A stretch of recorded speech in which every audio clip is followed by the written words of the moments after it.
Hey guys, what's going on? What's happening? Welcome to BALLBUSTERS, episode 74, man. 74. Can you believe it? The nature of science and the scientific method. Part G. For go. As usual, if you'd like to support this channel, and why wouldn't you? There are PayPal and Patreon links in the info box below. Check out who we got in here. The distinguished Nathan Oakley, sir. Good afternoon. Good afternoon, good evening. Hello to all of you out there in Ballbuster land. To be here. Good to have you. We have the Adam Meakin. Good evening, everyone, or afternoon. Nice to be here. Looking forward to, I think, official welcoming of everybody to Flat Earth by the look of what you posted, John. But yeah, looking forward to tonight's show. Yep, it is the official end of everything Baltard. So that's why we're gonna focus on taking their science acumen. Now it's just walking on the graves and laughing. So what we're gonna do now, like we've been doing for the past 5 years, is just take their science acumen or pseudoscience acumen and wing it around by their short hairs for a while. Have a little fun. You guys mind?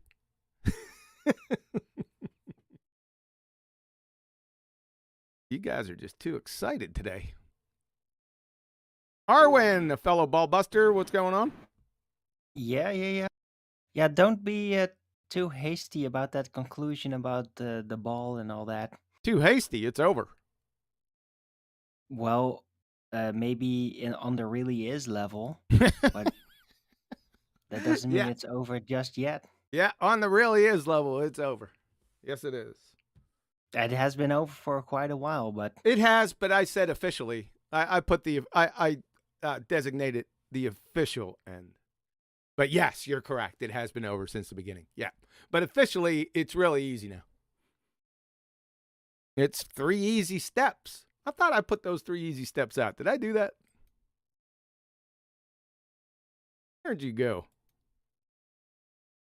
You did, but I only glanced over them when I realised I was in the wrong Discord room. I was in QE Live. I've seen them, but I've read them. I thought we put QE Live. That we're just strictly going with Ballbusters. I don't even know where QE Live is. I had to search for that thing. So yeah, let's get rid of that. All right, so let's put it up here. Let's see. Might as well put it up since everyone's talking about it. So there you go. Attention to all flat earthers. The official end of the Baltard spinning space monkey religion is here. Follow these 3 easy steps. They're 3 closed-ended questions. Now, you might have to explain to them what a closed-ended question is, but I digress. Number 1, are sextants, we're right here. Number 1, are sextants used by mariners to successfully navigate using the relationship between the Earth's surface and celestial objects? Number 2, are sextants used to obtain elevation angles from your position to celestial objects? And number 3, can you obtain an elevation angle from a curved adjacent, i.e. curved baseline, spherical surface? That's it. That's the 3 easy steps. Then, after the crying's over, you welcome them to Flat Earth. The end. That's it. It's over. Good? I'm good. Seems simple to me. Yeah. Thank you for going over it. It saves me reading it. Yes. You're very welcome. it all works out perfectly if you actually believe that things are actually where you see them with your eyes and optical instruments. Yes. Huh? Well, there's this belief going around, it's called terrestrial refraction. Terrestrial refraction doesn't exist. Well, it exists to them. Well, I don't deal with crazy people's existence ideas. Or they're gonna deal with you. They ain't gonna deal with me. They'll deal with me quick. I'll put the sword in and then just let my wolf pups gather round and then eviscerate. It's over. It's quick. We'll see. We've already seen. I know you've used it as a metaphor, but the wolf pups analogy is not too far from the mark at the moment. There's plenty of people out there that are chomping at the bit to rip ballers, or to be more strictly accurate, anti-flat earthers, a new one. So, you know, your wolf pups are out there. Yeah, it's like a minefield out there for them. How you like me now? The story of White Fang. Yeah. I've been hearing a lot just popping in and out of various VCs and on YouTube videos, and people are starting to get it. They're starting to hold their feet to the fire, and it's a beautiful thing. I love it. Yeah, I mean, it's all the more reason to promote ourselves at the moment because, you know, with the odd baller interruption, the odd debate, it's actually become more of an education platform, both Ballbusters and Flat Earth debate. So, you know, stick around and you'll be the one sticking in the knife and twisting it. And the people you'll be sticking it in are the anti-flat earthers, and maybe you'll be a bit more gentle with ball believers. I don't know. I've got a little bit more empathy for people who believe in the ball, just straight out normies. I don't know about you guys on the panel. Yes. Yeah, I'm not going down the street because, you know, I'd say 99.999% of the people in my community are ballers, but they're not going out pontificating their religion to others. So I'm not going to go, you know, down the street, knock on a door and ask them to show me a curved adjacent, or he's a knuckle dragging, mouth breathing idiot. Follow? That's what I mean. You know, your average normie is not your enemy. And I don't know, going by 10th man, I haven't got this much experience in it, but he seems to suggest that when he's out and about doing his golfing or training the athletes that he trains, they're just receptive to it 50% of the time. In other words, a much higher percentage than we would expect by our experience here in YouTube land. Yeah.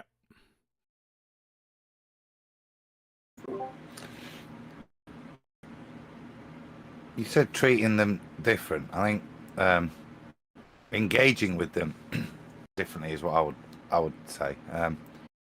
Probably exemplified by you. Was it this week, in midweek, when the "I'm just here to learn, but not really win Bitcoin" dude came in? The way you dealt with him, where you thought he was actually, there was a chance he was somebody who was genuinely here to learn. The level of patience and where you let the conversation go is very different. It's a very different way of dealing with a known flat earth, anti-flat earther, I would say.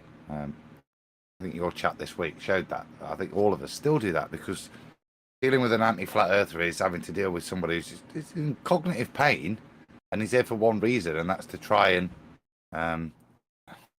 I don't know what they're actually here for, to be fair. That's a very good question. But you people like Tenf, who's talking on the, you know, he's chatting to on the golf course, or your standard Glober, the conversation just comes up in normal site, then yeah, it's a different approach, isn't it? It's about maybe giving them some information, not necessarily taking them to the woodshed. If I may, I think it was like a new approach. So they've been sending in anti-flat earthers who just immediately unleash the maximum gather type of tactical responses, straw man, gaslighting, all that, right? So they just send in, okay, let's just send in a soft target. Somebody that's actually going to really stick to what somebody that's unfamiliar with all of it is going to respond like. And yeah, that makes us all a lot more receptible, right? We want to be careful because the person is not really in their head, over their head into it. So yeah, it's a new tactic. And by the way, I really liked the way Nathan dealt with it. Like, that was great, right? We don't wish anybody any harm. It's really like the kind of covert tactics like how psychologically manipulative the ballers get in just basic tactics, or the anti-flat earthers, that really ruffles our feathers, that really makes us like get really, well, straight onto the point, especially like Nathan does. That's what causes it. But yeah, if you don't do that, no matter your intent, then we won't employ harsh tactics, right? Because you haven't really exposed yourself. That's it. That's deep. He was just lying, though. He was just there for Bitcoin. As much as he was alluding to being there to learn, that was complete lies. As was you're the first flat earthers I've spoken to. I clarify with Dave because I suspected that was the case, because it might have been that was still true, even though he was liaising with Dave to come to us to get Bitcoin. That wasn't the case at all. You know, it sent paragraph after paragraph after paragraph to Dave. So no, just a total liar. Well, that's what he turned out to be. Yeah. Did you say 10th was bringing this up to his golfing buddies? Does he golf? I didn't even know that. Yeah, He teaches. He teaches professionals. So, you know, he's brushing up professionals on their golf swings. Believe it or Really? not. Yeah, He teach Tiger Woods. He teaches them the psychological aspect of it. I didn't know that. That's really cool. Connection to that, by the way. Rangefinders, right? They take those rangefinders out there. I know I've seen a lot of golfers do that. Now there's some crossover here, because bow hunters and 3D bow hunters, they ain't bow hunters, they're just on 3D courses. They use rangefinders also, but specifically there is what they call in the higher speed rangefinders angle compensation. So that's my in. So whenever I see anyone there on a 3D course, I just relaxingly bring it up. Are you using an angle compensator? How do you use an angle compensator with a curved adjacent? boom. Game over right there. Rewind if you haven't listened already. Go back to the beginning and listen to QE's devastating. Is it 3-step plan? Is that what you called it? It is the 3 easy steps. Yes. So that's my in.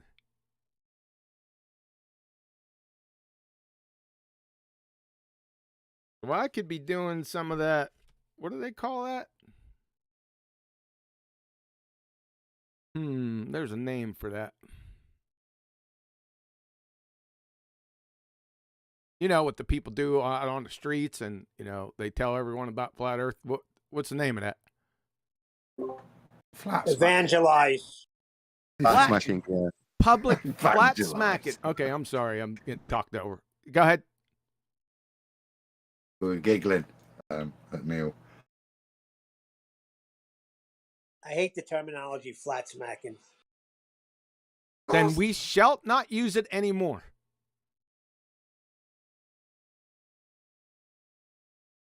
Damn, you guys are so motivated today. I can hear it in your voices. I mean, it's just oozing out of you. It's palpable. I'm tired. I'm playing Florence freaking Nightingale, I am, at the moment. I got 3 down in the house with COVID now. 3? 3 down. I say 3 down. The youngest, he's just like, are you all right?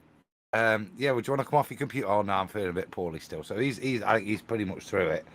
But yeah, my oldest and Maria still.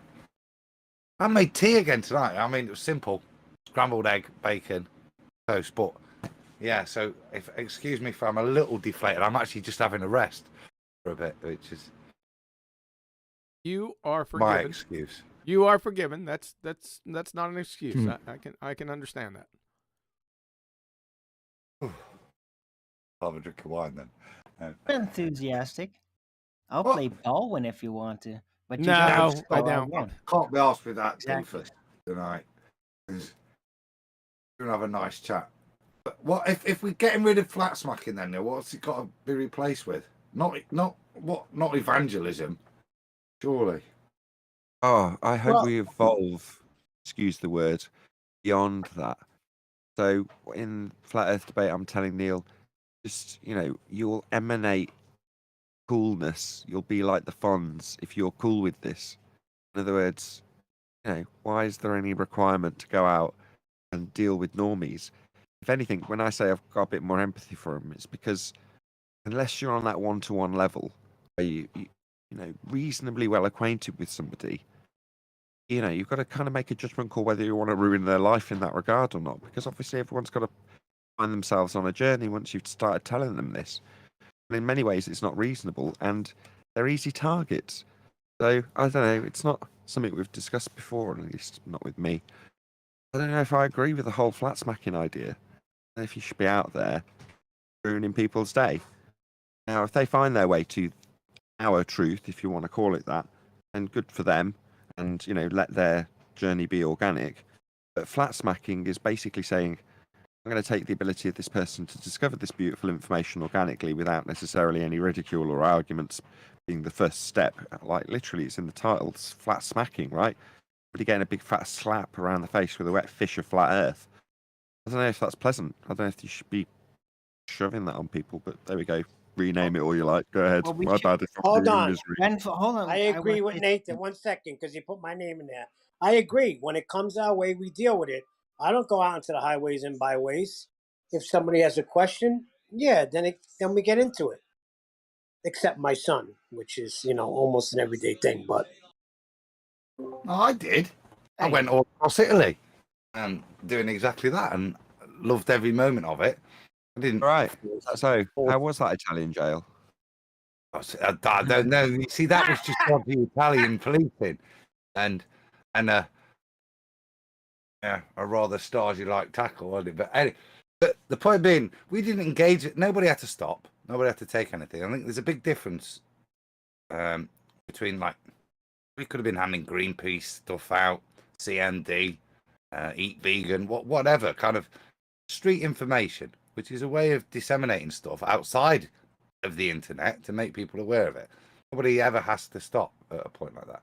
Big difference between that and what I see some flat earthers doing, which is, in my opinion, wholly inappropriate, certainly around children.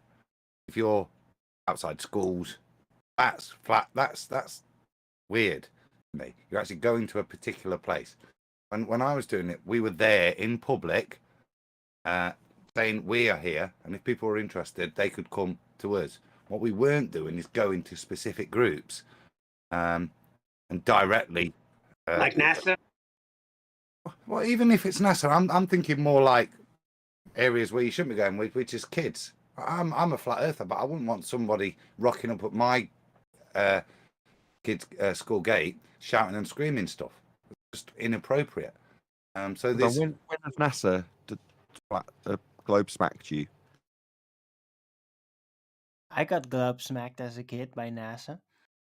Big time. Like Okay. they were And what was invited into the school. I vaguely, allegedly remember as a 8-year-old kid or something, even getting like weird, like a drug. Like it was I'll passed out. rephrase my question. After your education, I feel stupid having asked that question now. Even Alwyn's answer, yeah, spot on. After your education, when's NASA hoisting this on you? Exactly, Neil. All over the television. The television, you say? What is it we say to you about the TV again, Neil? Turn it Stop- off. Stop talking to it. Just Turn get it rid of off. it completely. Get rid of it. So what do I do when Alabama is playing Georgia today without a TV? Listen on the Have a radio? walk, make love to your wife. There's a million things I can think of that are better than a football game.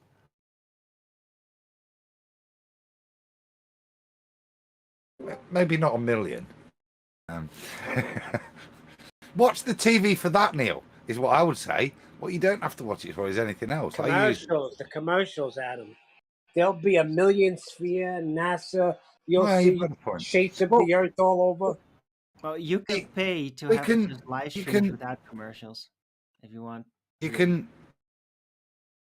take that, I suppose. You could argue the infinitum within TV, but the reality is that within all forms of media, they want their message, whether it's just a YouTube page, anything you search in, adverts are there. That narrative is there. It's in every bit of the mainstream, subtly and directly.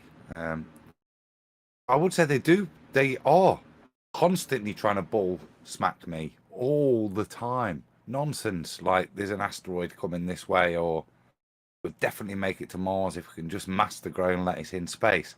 There's constant trivium out there that's got Narrative of the day, Adam. Yeah, it's then the narrative the other of the day. supporting the narrative with the story of the day is the bullshit story of the day. So they are constantly ball smacking the public, in my opinion, with all the forms of media that are out there, irrespective if you choose not to watch TV. I agree. I agree, and that's where I was hoping you'd go.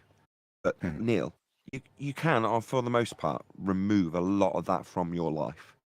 You know, you can detach yourself from it, and eventually you'll become cool with it, and then you'll just sneer when it happens to be crossing your path without your intention.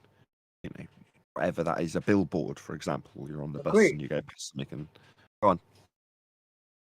No, I was saying I agree. Yeah, wouldn't you? I always use the example because you wear your heart on your sleeve and you say it like it is, and you emanate not being cool with flat Earth. No offense.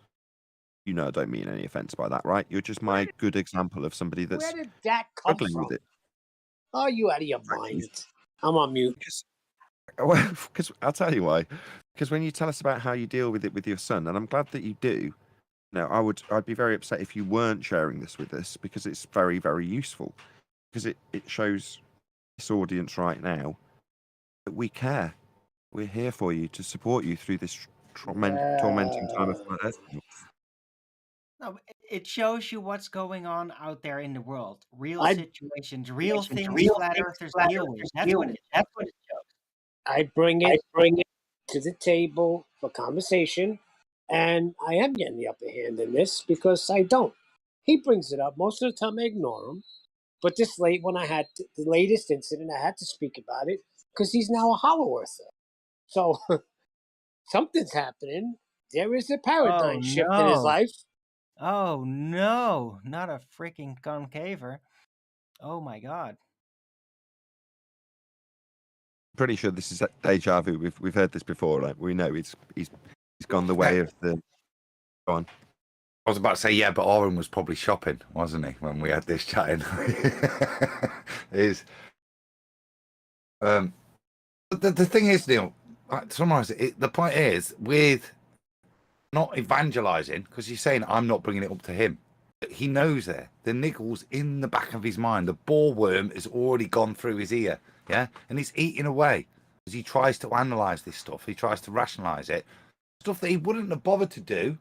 He just accepted in the past, you know, innocently, yeah. But it's now there, and I think, as we said in midweek, it doesn't matter whether he's agreeing with his dad yet. He'll probably fight against that, but he's recognised that the ball Earth paradigm is incorrect. He's happy to jump a little bit to something that, I think we said, provides gas pressure without a container, or with a container now in a concave Earth, yeah. So he's recognising that the paradigm that he never questioned before, he's already said that's wrong. Because he's saying, oh, I'm a concave Earther now. That it's not where you want him to be, but he's out of the matrix, hasn't he? He's just woken up, coughing, spluttering up gooey slime. Correct, and that's why I love that gas pressure out of container, because he's a very smart kid, and he knows you cannot have gas pressure unless you're contained. I thought you said he was a hollow earther, not a concave. They're not the same thing, are they? Not exactly the same thing, but basically, yeah, they are the same thing.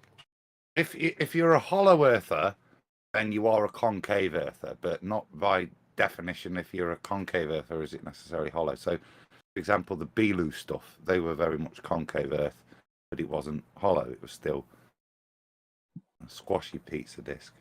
Nah, they were I thought a hollow earther. convex earther, remember? Owen, go on, scrap. Well, I thought a hollow earther was they still believe they're on a ball, but the Earth was kind of like, Journey to the Center of the planet, or Earth, where it's hollow inside in like another world inside of it. I thought that's what a hollow earther was.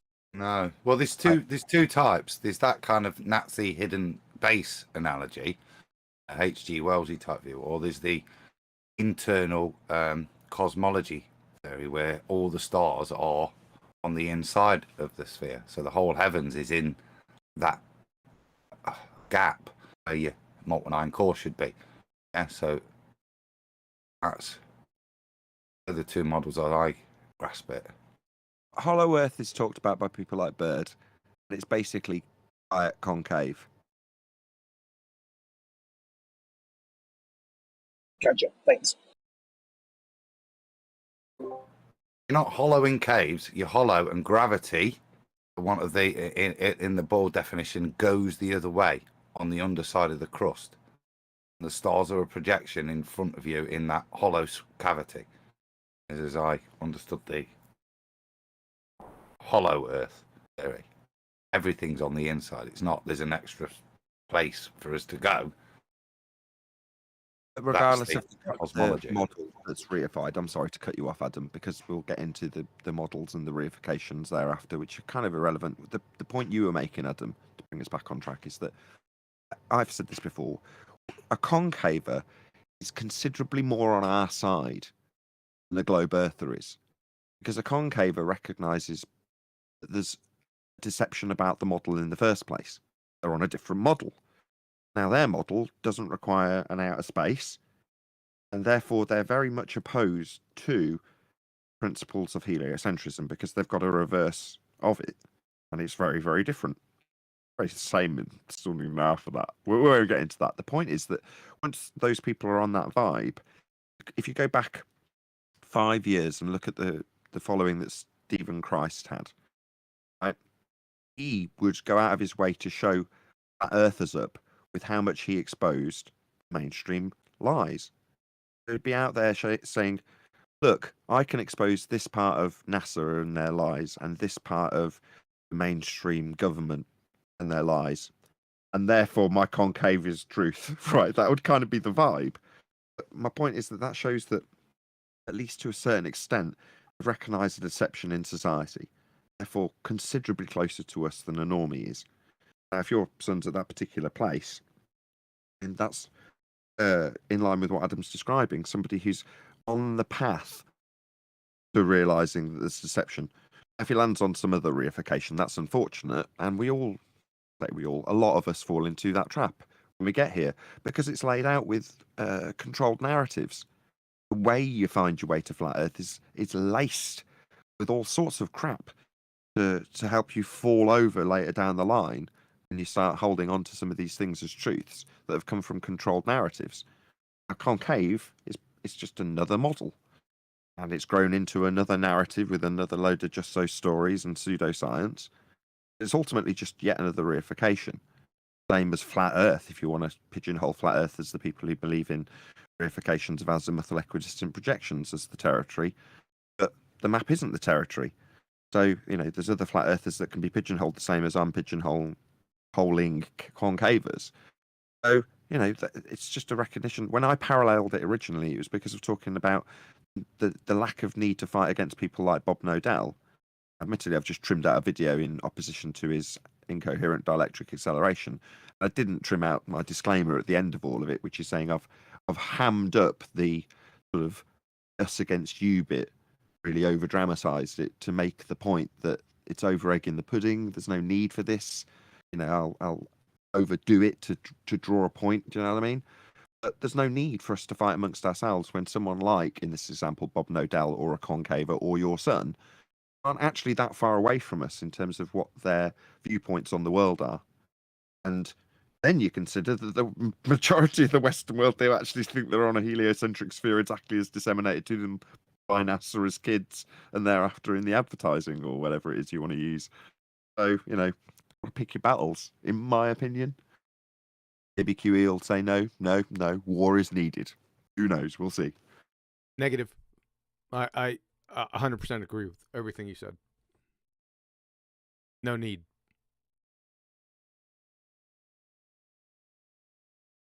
Maybe I should give that disclaimer now because I didn't trim it out, the video with Harp. Again, big props to Harp for coming and playing devil's advocate for Bob Nodell. It meant that the discussion took place in some form or another, which is great. But by the same token, Bob Nodell's not our enemy. There are a lot of bad blood Yes, he feelings is. between. No, he's not. It's the same as a concaver. If I'm prepared to put my neck out and say a concaver's a lot closer to me and far less my enemy than a baller, and if you can accept that as true, then you can accept that the same principle applies, if not less. Less of my enemy with Bob Nodell. That if you want to say no because he's got a dielectric acceleration, that is, so what? Concaver's fighting for being on the inside of a bloody ball with an R value. I'm still saying he's closer to me because he knows that there's lies afoot. Or she, or they, or za.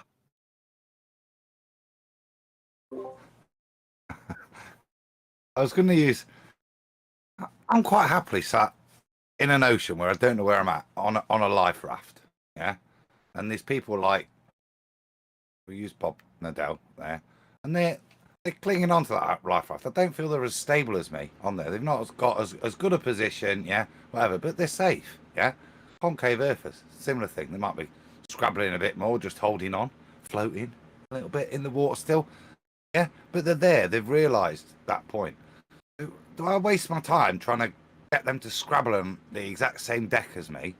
Or do I look out to see if there's still other folks that are completely lost and don't even know there's a nice flat thing raft you can come and sit on? That's where I do. I would use in that analogy, use my energies, yeah, for those that aren't already attached to the raft in some way. I'd focus on those that are still at sea. They want space. How could somebody be lined up with us if they're still looking for their little space? Okay, I don't know, and I don't care. On the life raft example, space is that giant grandfather clock that they're clinging on to. Well, you got to let it go, man, if you want it on the raft. Yeah, we'll stick with the analogy, right? So Bob keeps going, yeah, space, and let's go to the raft. And he goes into space and he enjoys it for a minute till it doesn't work anymore. Yeah, because he needs a breath for a rest. So he has to grab back on the raft. I've got no problem. He's there. I'm not going to waste my energy trying to pull him up further. It's futile. Yeah? He's there. He's safe. Leave him to it now. I'll use my energies. As questioned earlier, can't wait for the chance to go out on the streets again, not to harass people, but just to share stuff and maybe get ridiculed. I don't care. Do you know what I mean? But to maybe throw another life ring out to somebody somewhere, Neil, that they grasp onto. It's worth it. I'm not going to put that energy into dragging somebody onto the raft. They're already there. Right. And let's not mistake the life ring for an opportunity to burn somebody. You don't say, well, okay, that person's, seemingly sat on the same raft, and they've, by analogy, looked out and gone, I see an azimuthal equidistant island that we can go and sit on. I'm going to go and swim out to it. And I go, you're very brave. Off they go. When they come back and go, fuck, it's riddled with holes. It didn't float at all. Do I pour lighter fluid on the ring that I'm going to throw out to them? Call them a muppet? Because I'm dragging them in on fire, going, ha, look how burnt you are. I told you it was wrong. Am I By going to put... the same token... Hold on, Mr. Token. You're going to put lighter fluid on the life preserver you're selling out to them? That's hilarious, man. Good analogy. Go ahead. Go ahead, Mr. Token. You like that? I would Yeah. see QE finds that incredibly amusing. I'll save your life, but you will be burnt in the process. Yeah, sorry about that, but I had to stop because that was really good. Really good visual on that. Go ahead, Mr. Token. I've had another. I was going to continue. Yes, it's back. It's back. Didn't say lit or not. What I wouldn't be looking out there for. It's like I don't go on baller stuff. Right, so unless a baller wanted me to throw them a life ring, it would cost them a lot of money. Yeah, but an anti-flat earther, I should say. But actually, there's globers out there that you can see are struggling, and if they notice you and recognise you, then throwing a non-flaming life ring out there, I think is the right. That's how we do grow, sharing this knowledge. Yeah, what the raft is, it's just knowledge. Now, what you do is you pour the lighter fluid over the life raft, right? And you throw it out to them, and they grab a hold of it, and yeah, it's a little slippery, but yeah, I'm no worse for wear. But when they ain't looking, you take an arrow, a fire arrow, and then you shoot it right to the life preserver or life raft. Luckily, you've trained them in the scientific method, and they realise I'm just going to flip that life ring over. They'll be absolutely fine now. Fire's out, and I'm safe. Yeah, but they can't swim. QE, just QE to take a perfectly reasonable torture method and make it complicated. What is wrong with you? I liked it. It was right on point, man. I liked it. Was a great analogy. Now, where I stand with it, I'm not going to go searching for anyone or anything. But if you're going to make a claim and you're within my vicinity, then you better make sure all your ducks are in a row or gird your loins. How about that? Well, let's go back to the analogy. That's what Nathan was saying, isn't it? Over there's an island. Yeah. If you're going to head to that island, you're going to make statements for the community that we should do this, and you need something to back it up. Not just over there. Can't see it. Can't prove it to you. Got a gut feeling that there's an island there, and I think if you're going to make those statements to the community, then you should be able to back them up. I think that's where there's a bit of beef. Clicking around with people like Neil. Yeah, we're going too far, but in the same token, I'll go on with Neil. If we're going to make these statements to each other as truth, is where we came into this community, we should back them up. We should be happy to discuss them in an open forum, yeah, without having to do videos where we call certain people retards, etc., and attack each other, or too scared to come into a forum to discuss our opinions and have to rely on other people to come in and do it for them. So I agree. Now there is an issue out there. It's not to pretend, because we're supposed to have some sort of community. If we're stabbing at each other, and that's to our detriment, and not the anti-flat earthers or the ballers. All right, to get it all out of your systems. I think so, because it's all right to disagree with Neil, but we should recognise why he feels that extreme. Yeah. Yes, we'll give him some hot chocolate and rub his feet for him. Yes. Listen, they started wielding the knives first, okay? The infamous they. All right. Doesn't mean we have to wield knives back. I didn't mean that, Neil. I can ignore somebody who can't handle a knife very well quite happily and carry on my journey. My point of contention was it could be to the betterment of the community. These things were discussed civilly without the need for ad hom. How about flaming arrows? Or flaming arrows and fire rings, obviously. Either way. I sense QE's fishing for a segue, so let's give him one, right? Well, if you want to call it a flaming arrow, you can. But in this particular regard, the discussion that was had with Harp came from a particular source, in this case, Bob. And it's not Bob sat in front of me when I'm debating with Harp about the subject. And it would seem that it would have been avoidable if there was a better comprehension of science. Now, this is the main issue in terms of making assertions about things that can be induced or shown to occur on a process or halfway through a process, or ignoring some stages before or after. And when it comes to a study of nature and the natural world, there's a process that can give you empirical information at the end of the process, and that's science. That's why we're having so many presentations on BALLBUSTERS on this particular subject. Because if Bob had a good understanding of science, he'd understand that the first question you would ask is, what's the naturally occurring phenomena in this instance? Now, although Parp didn't know it, that was just the rule, the guideline, if you will, that I applied to our discussion. In the back of my mind, I'm always going to go to what's the thing that's occurring naturally for you to make this claim, as opposed to can you induce gas to appear to pour down? Yeah, I can do that. It's magic. But that's all it is when a man does it, because the cause of the effect is a man. That's why no man-made devices or man-made induced phenomena will ever make their way into the scientific method. Only a study of the physical and natural world. That'd be things that aren't induced by man. So, if we may come to this at the end, a couple of people have given me exception to the rule examples when I say there's no gas created in the sky. I'd got one, I've now got two. But there are exceptions to the rule, and they're still falling in line with our overall argument in terms of requiring gas pressure. Requiring containment to have gas pressure.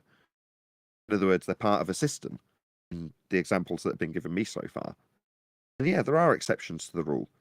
But when you're implying things like a downward bias, that's a claimed natural phenomena. If you're going to infer that downward bias with gas, you need to show it.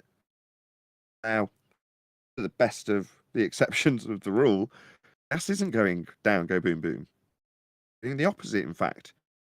If you ignore the cyclical nature of some gases, it's making its way up.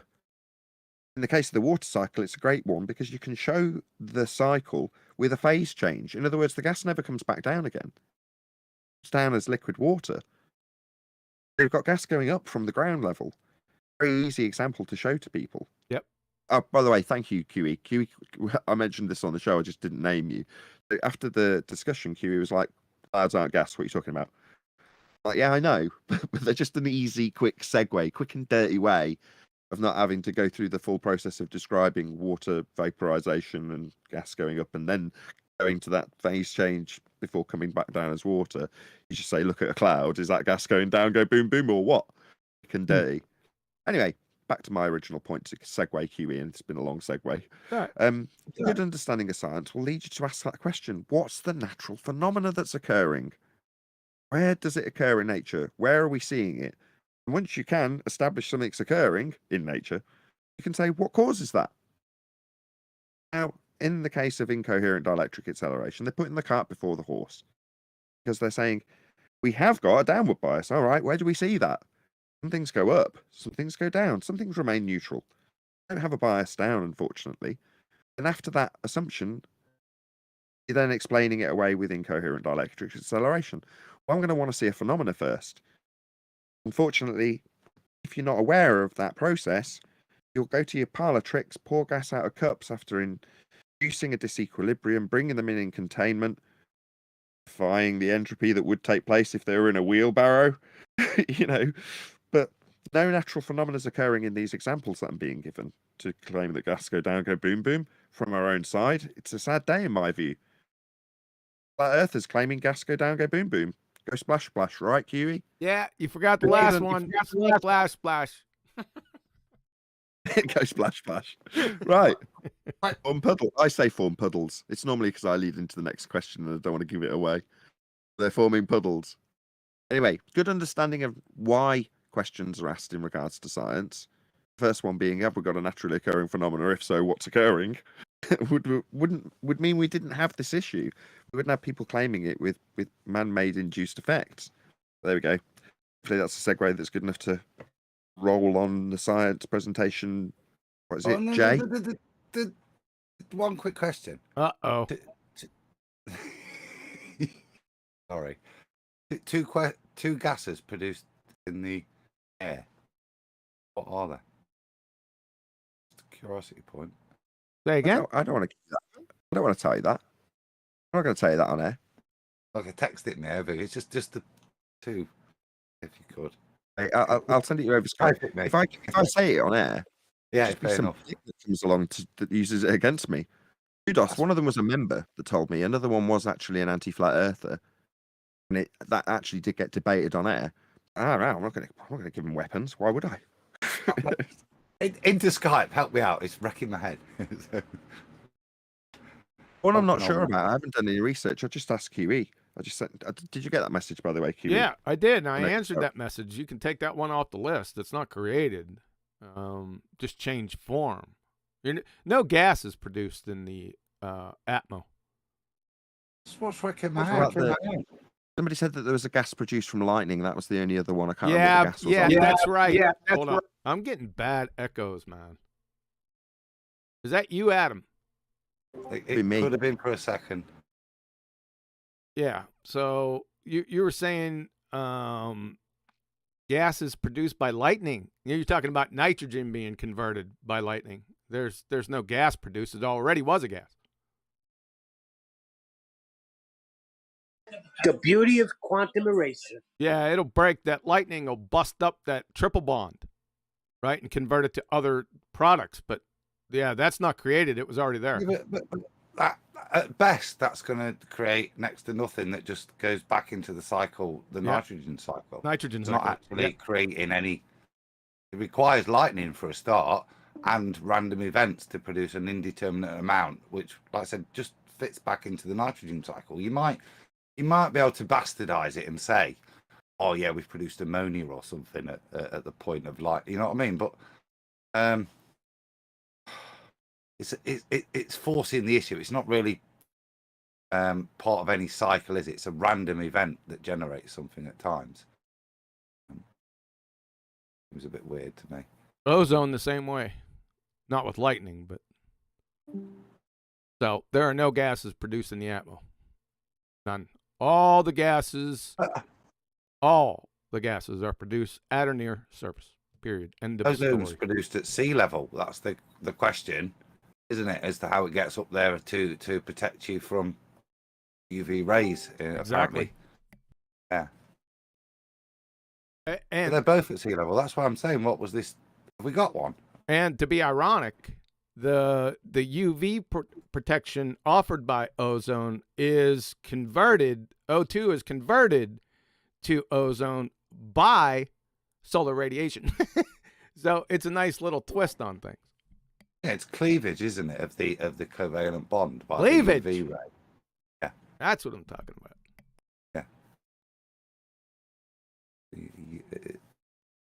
It's a bit like how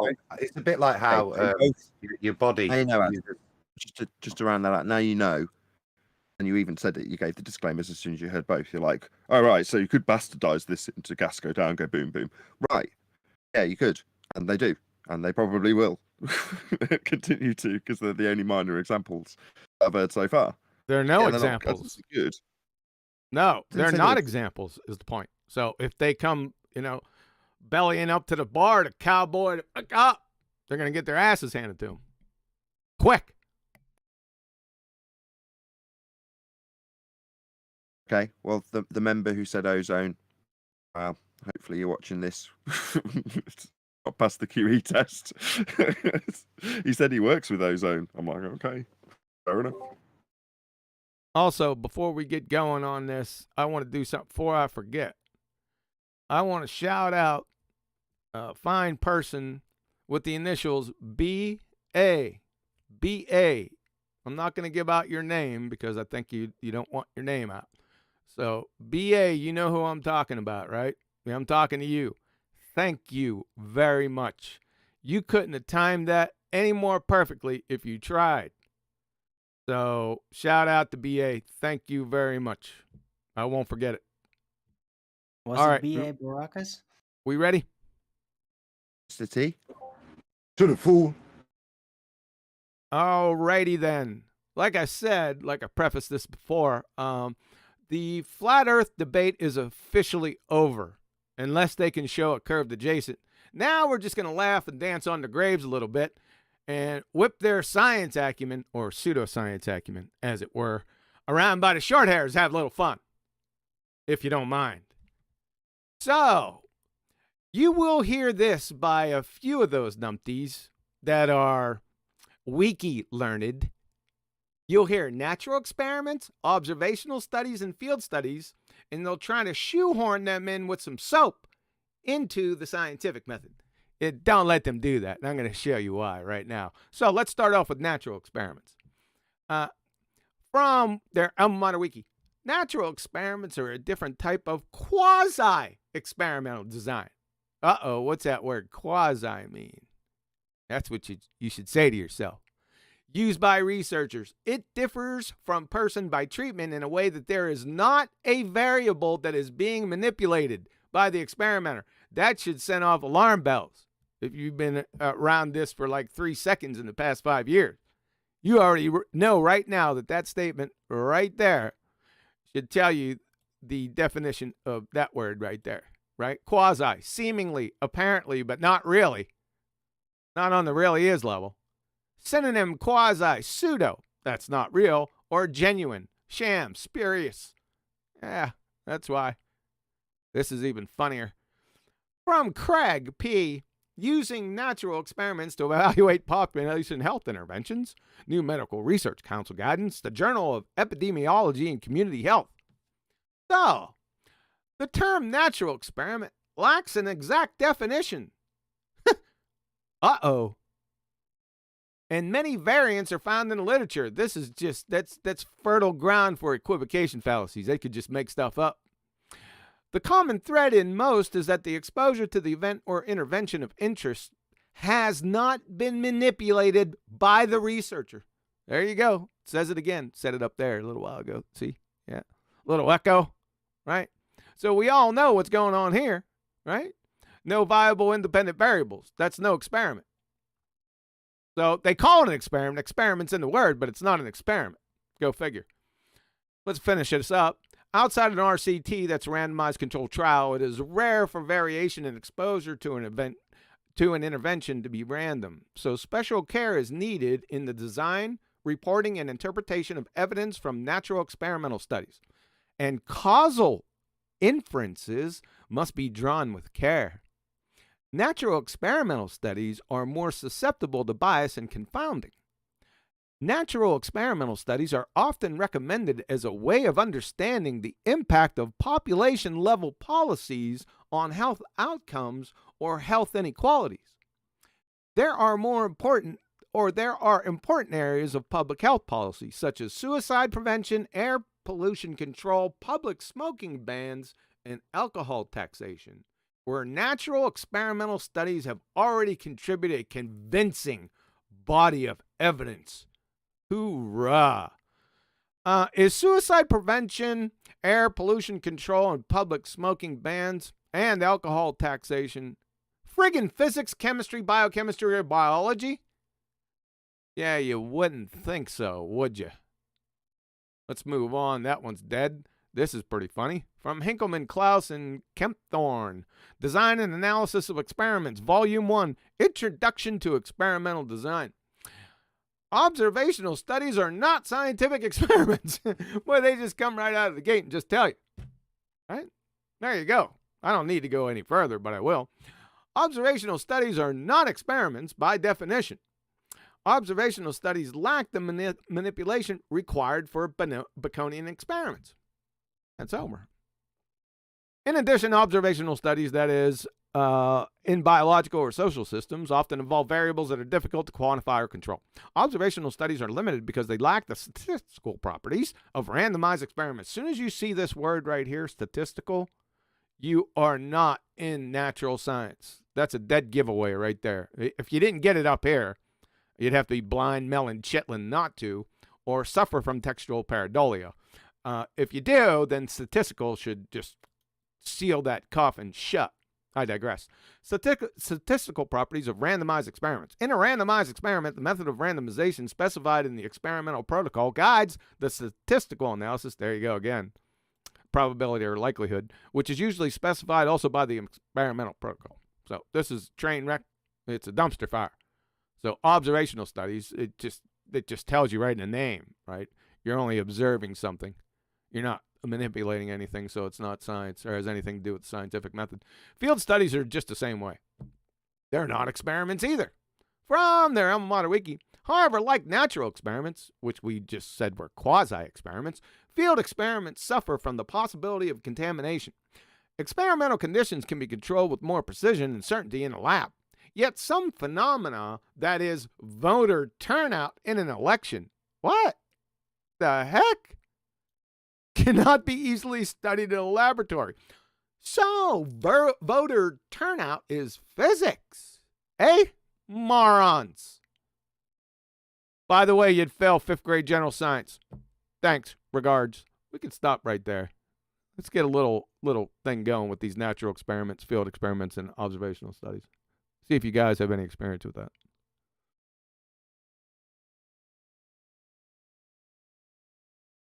Or maybe not. I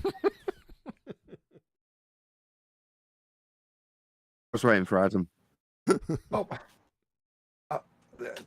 to me, it's clear. First day of A-level psychology, that was pointed out. This is not science. From then on, they went to use the word science a lot afterwards, but I do remember it being pointed out and me, comprehending the difference as they explained it, that what we're going to do is kind of use statistics to draw inference, which is a lot of what these things are doing, observational studies, is they won't be careful with your inference. That's what psychology is no cause and effect directly, unless you keep it very simple. But the majority of it is it's partially abductive if you think these things, but they're validated. I think with the point in terms of their validation and their difference, they can't claim science. They might have some validity to them. It's not to say you can't show the effects of an alcohol ban, predict it. You can't guarantee it for the individual. It's not a cause and effect. It tends to be demographic effects, or the field I use, it tends to be, we'd use these things in epidemiology. It's not science. All of it is the application of statistics and best guess. Because it's not cause and effect. There's not a definitive outcome of anything.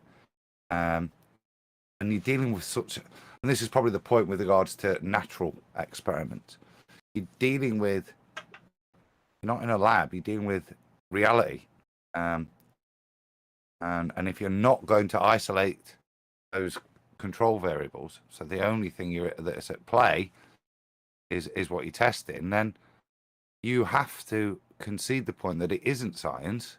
And the best thing you could do is get some inductive reasoning out of this that might lead you towards, or even abductive, or some data that allows you to set up something that could be science. It's not to say it's useless, but to try and paint it as science is why we're in the mess we're in.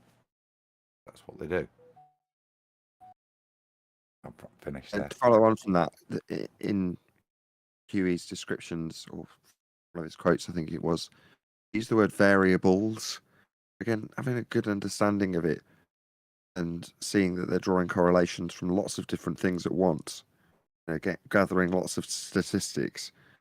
But it's not an independent variable, a presumed cause. So Adam said it many times. Cause and effect is the independent variable to your effect dependent variable. Well, if you know that implicitly, you won't hear the word variables and go, whoa, whoa, whoa, whoa. What do you mean variables? There should only be one, right? If this is science. Well, instead of science, why don't we just call it the word again? Yeah, physics tests. It's just testing the realm, testing how things work, physics tests, right? It doesn't abide by the scientific method, but you're trying to gather data to maybe perhaps at some point formulate some kind of hypothesis. Test Isn't that Terrible. bad? has a It's connotation. From data? Hold on, let me just address what Arwin just said, because it's contextually terrible from Arwin. Oh, As soon as you say sorry. physics and then you say the word test, that means experiment. That automatically means experiment. And then you go on to say, well, then you could form a hypothesis. Well, no, you're putting the heart before you've got it asked about face. First hypothesis, then test, as you're phrasing it. Well, in physics, a test is an experiment. You need a hypothesis before that, not after. But if you're testing the physical nature, if your aim is to figure out physics, right? And you're just testing, you're fooling around. Like, how do you formulate it, right? It's in the field of physics. It's not an experiment, right? Well, But the it word is a is test. It's preliminary, and it might not lead to anything. I wasn't implying that it automatically yeah. leads to a hypothesis at all. Arwen, I had the same gut reaction because, particularly in physics, if you use that word and use the word test, it's part of the experiment. What you're probably referencing there would be preliminary work. Now, I would say that's studying. Yeah, it's just investigating. It's nothing else because you're not hypothesizing anything really, are you? If you're just, as you phrased it, testing the world, which is just like kind of poking a finger. In a colloquial sense, that's testing something. It's my jelly set. I'm testing it. But if you're going to use it and put it in the realm of physics or anything, then you're not really. I'd like to say I'd use study. When they use natural sciences, the honest thing, they don't say this is an experiment. They say this is a study into. Yeah. By using that word, it's a dilution. It says we're not making any bold claims with regards to science, but we are looking at stuff that might lead to a scientific discovery, but we're just studying it. Yeah? Right. But my point of drawing in the word physics is not because it is necessarily the field of physics, but because that is the interest, that is the type of inquiry, that is what is being researched, right? It is in the field of physics. It's just testing. So I If don't know. if you're testing in the field of physics, you're doing something, aren't you? Yeah. It has an intonation, so it has a confusion. If you're just researching and just studying stuff with regard, then it shows that dilution to, particularly in in the natural sciences field. If you say I'm testing something in chemistry or physics, or whatever, it implies you're doing something. It implies it has a positive and negative result, whether it's a litmus test or whatever. There's a hypothesis written, isn't there, with regards to the test? Even if I'm poking the jelly, there's a hypothesis there. If I poke Yeah. it and then my finger don't Yes. go through it, my jelly's set. Yeah. But if you're just dicking around and looking for studying stuff, not really testing a specific hypothesis, then it is just kind of studying it, reading it, hoping for some abductive thought, not testing an abductive thought. Well, you might have a train of thought to test out an effect, right? But that doesn't mean that you're ready yet to like start to really seriously formulate it as a hypothesis. So you just first Then, you gotta test out hold on. like is there a practical result, right? No, no, no. Preliminary If you're test. not really seriously doing science, but you're varying something to see if it causes an effect, then you're just doing a crap job because the method is set in stone and has an empirical outcome. If you're not doing that, you're just not doing science. I'm not being pedantic either. When you say test, colloquially, if you didn't say physics in the previous breath, then we'd all get what you mean, right? Build a ramp and you see if your BMX will fly over it. You test if you get air or not, right? But the problem with that type of vernacular, when it's contextualized in poking a plant, let's keep with jelly, poking jelly, right? And you say, I'm just testing to see if it's set. Fine. Well, there is literally people who will be out there that will call that an experiment. They'll take it to the next step. Because why? Well, because they're an expert in cooking. And when they say that they're poking the jelly, they need the audience to understand that when they say it's set, that's empirical. So I'll say literally, there's a science to it. Or what's your science going to be? I'll poke it. If it wobbles, it's set. A science, that is. I did an experiment.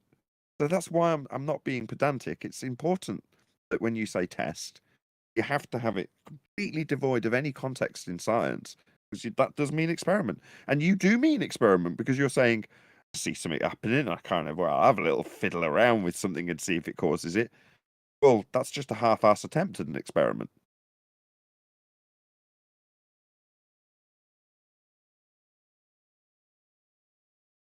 If you were studying jellies, right, you could say, I kept testing it every so often and kept doing this jelly after jelly. I tried lime, I tried raspberry. That didn't seem to make a difference. It wasn't until it stopped being really hot and burning my finger, right, that it started to set.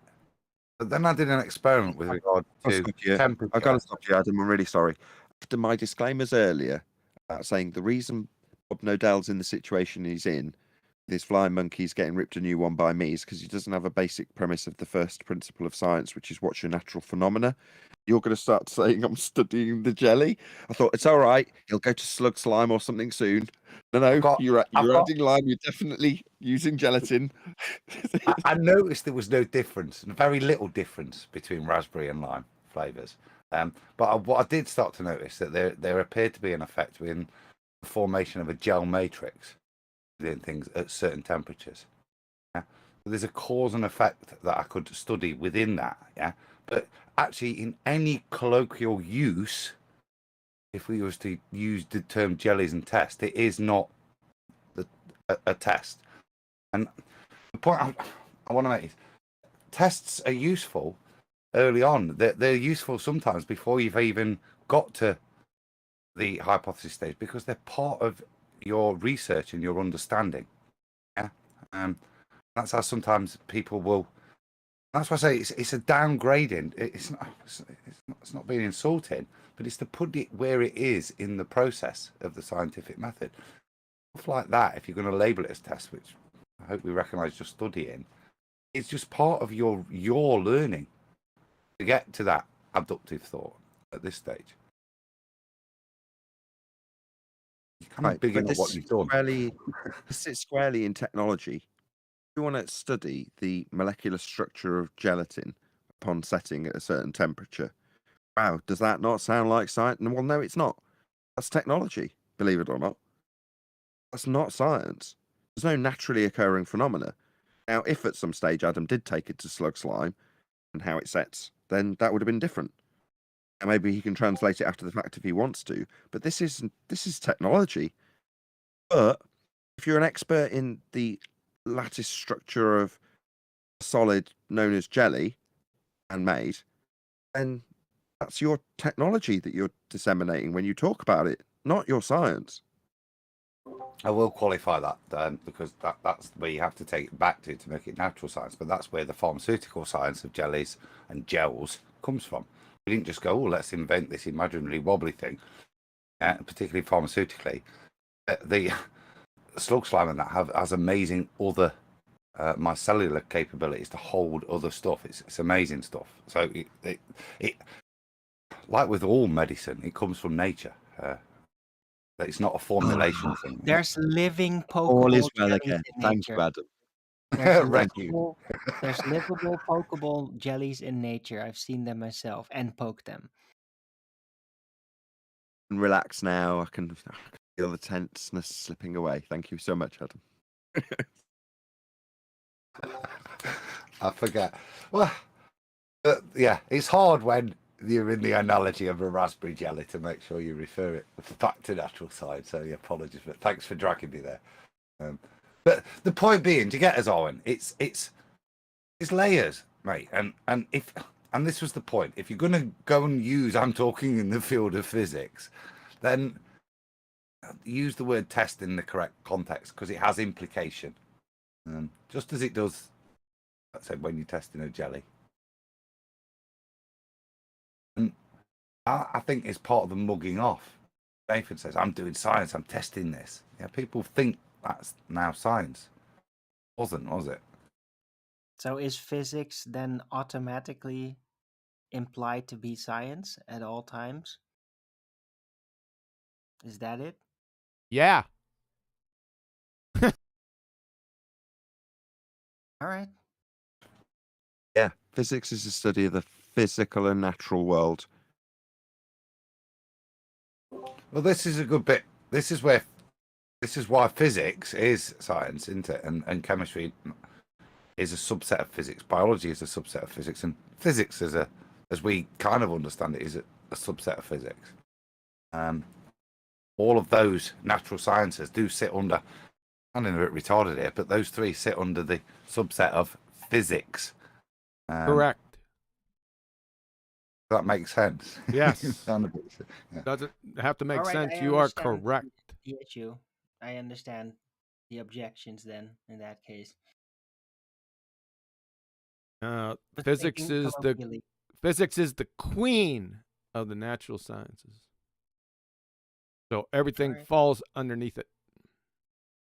All the sciences, not the pseudosciences, but the actual sciences. All the actual sciences fall under physics. They're a subset, like Adam said. Good? We ready to roll? Yep. This is a good subject right here. This is one that it's a little bit more advanced. You'll get actual scientists befuddled by this. I usually send them off the reservation with this little topic. I'm going to explain myself, and you're going to see why. So, the difference between natural law versus scientific theory. So, scientific theories explain the hows and the whys, mechanism, process, and identifies the cause. For example, germ theory. Scientific theories are the result of validated, confirmed scientific hypotheses that have been rigorously tested by experiment, as opposed to natural laws, which merely describe the whats and the ises. There is no cause and effect with natural laws. These guys don't go through the scientific method. They are the whats and the ises. They exist. We just describe them. They are based solely on observations and often expressed mathematically. For example, the second law of thermodynamics. With natural laws, as I mentioned, the cause and how and why mechanism are both nonsensical and invalid inquiries. It's just an is and an are. They just exist. For example, how or why does heat flow from hot to cold always? Don't know. And we'll never know. All we know every single time, it just does and is. Ergo, natural law. That's why they're called the laws of thermodynamics and not the theories of thermodynamics. See it? Hopefully you got that one. Natural laws never, ever become scientific theories or vice versa. Each are domain-specific inherently. You'll never find a scientific theory explaining a natural law, because if it did, it wouldn't be a natural law anymore. It would be a scientific theory. Hope you all got that. Of course, it would have to be tested by experiment. So, what should be your next objection, challenge, or inquiry to me? What makes the laws of physics scientific? Follows, right? You'd have to say that after everything you've heard up to this point. Well, natural laws, the laws of physics, are not scientific. That's the simple answer to that question. They're merely descriptions, like I said, often expressed mathematically, of plain old observations of nature. The scientific method, on the other hand, is employed to elucidate and explain. See the dichotomy between descriptions and explanations. There is a chasm, an abyss, unfordable abyss between the two. It's just as simple as that. The scientific method is employed to elucidate and explain cause and effect, the hows and the whys, not describe the whats and the ises. That's the differentiation. Natural laws only breach the first step of the scientific method, observe a phenomenon. You can't formulate a scientific hypothesis, step 3, because a viable cause, independent variable, doesn't exist. Forever illusory. Take a look at Max Tegmark. He's a physicist at, where was he at? Caltech, or was he, I think, MIT. So Max Tegmark, MIT. Listen closely. We humans have gradually discovered many additional recurring shapes and patterns in nature, involving not only motion and gravity, but also areas as disparate as electricity, magnetism, light, heat, chemistry, radioactivity, and subatomic particles. These patterns are summarized by what we call our laws of physics. Sound like science to you, recognizing patterns? Doesn't to me. He continues in another article, Scientific American. When we look at reality through the equations, let me go back. Is that the same article? It might be. Sorry about that. When we look at reality through the equations of physics, we find that they describe patterns and regularities. That's not science, folks. We've just went through A through F the previous weeks. We said that equations in mathematics have nothing to do with science. Nothing to do with hypothesis testing, hypothesis construction, right? And they're describing. Well, scientific theories don't describe. They explain. And science is always about explanations, not descriptions. Any idiot can describe something using a convention,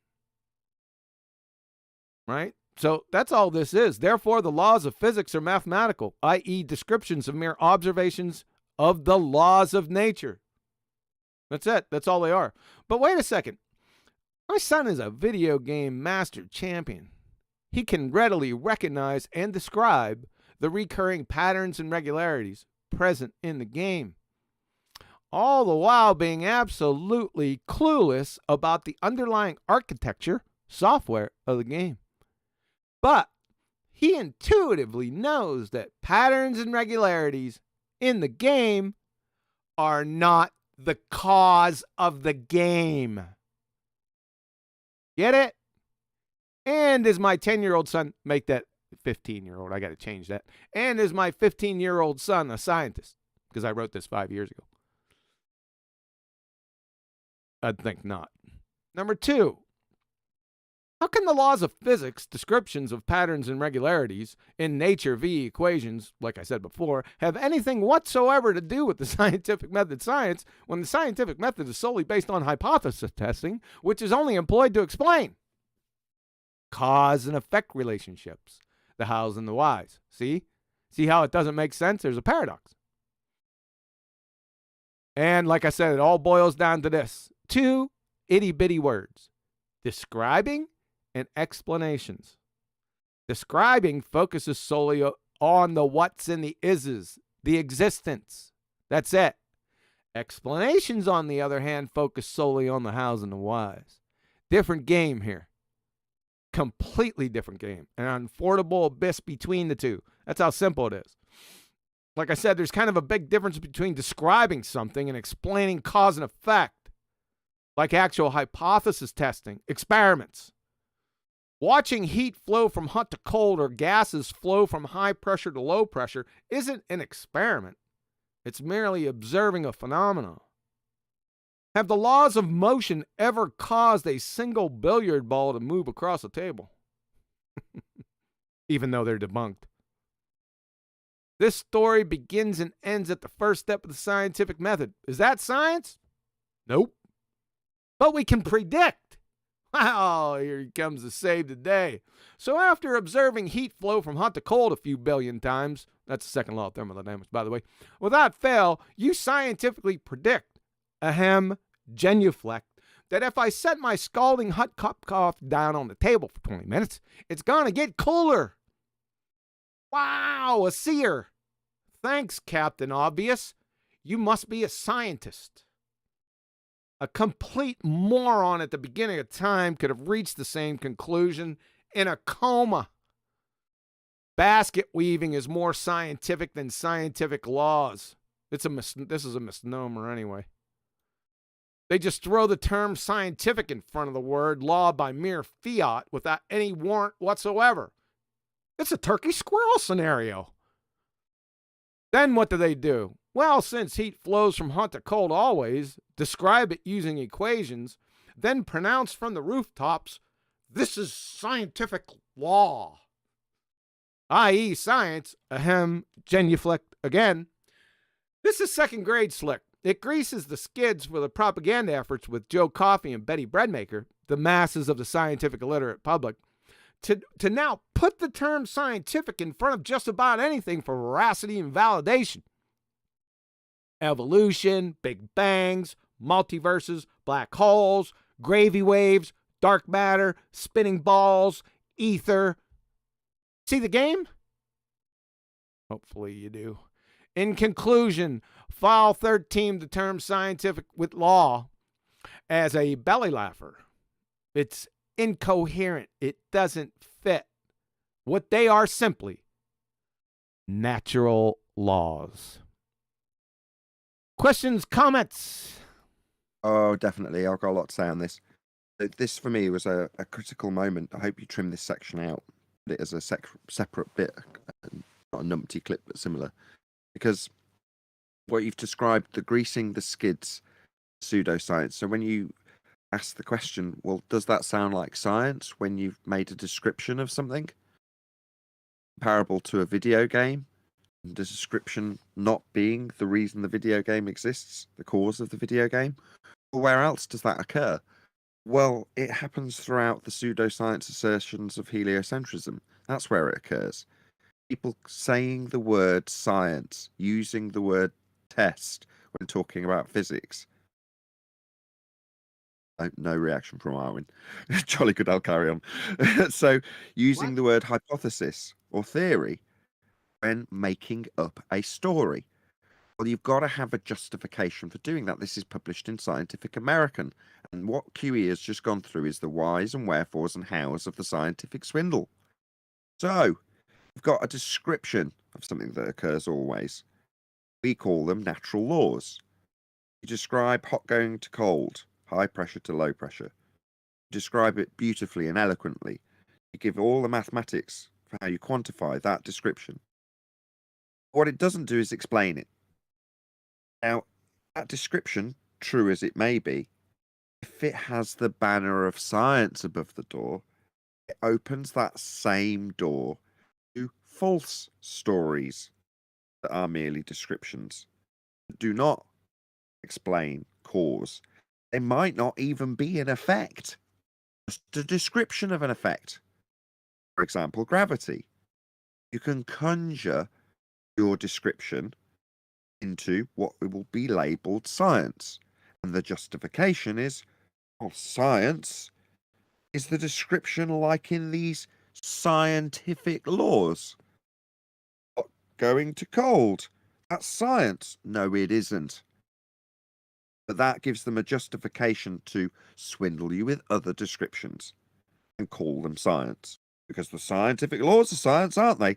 No, they aren't. They're not establishing cause. They're not giving you the information to call them science. They're not based on a hypothesis. They've not established the reason why something has happened. You've just described something that's happened and then gone on to describe something that might not even happen. Yeah, and call that science. So this is an important detail, a very important detail, and a lack of understanding or an ignorance of this particular point is the reason why some flat earthers will throw science under the bus. Science has deceived us. No, it hasn't. Science is an empirical method. It has advanced humanity. But the reasons why the word is used is because of that empiricism and isn't necessarily attached to it. It's a powerful word that tells the person you're telling your story to and describing something that may not even happen. You say science at the end, from a very early age, not birth, you know that science proves things. You've been taught it. You've been taught this empirical method. That's why it's used.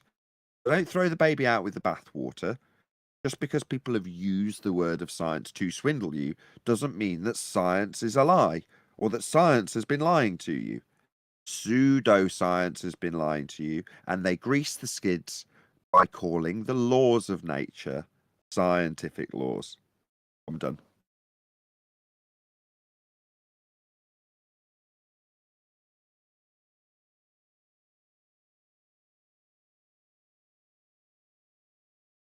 Now, a word from our sponsor.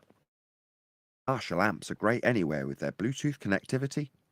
No, I'm just joking. Nobody going to fill in for this. Sam's Meat Market. You kill them, we'll chill them. My bad. Robert Bassano's putting me off in chat, to be fair. Yeah, Robert was in there earlier. Is he back in? Let me take a look. I suggest you interact with chat. Maybe use your keyboard. Let's just listen to the keystrokes. Hold on. There was a point. The reason I started interacting with the comment he first placed ages ago now. It's to do with science and the scientific theory. I don't know if he was just trolling. Let me see if I can find it. Can you be so kind as to allow us to hear you and your keystrokes, please? I love that. That was right on time. Damn. Sniping. Sorry, Adam, go ahead. And he usually gets me props pointing that out, but there we go. More interested in Robert. He got a bit of grief for assuming people would know who else. He changed his icon, so that's why I didn't recognise it after the one I still think mine was nicer. But anyway. Ask him if Robert B. Ask him if blubber floats. You just did. Robert B. at Quantum Eraser. You debunk yourself, Jack Rabbit, with trying to define scientific theory. Keyword theory. That's what started the bants, anyway. Good to see you, Robert. Anyway, I'm glad you're out there, bro. Did he say that debunks him?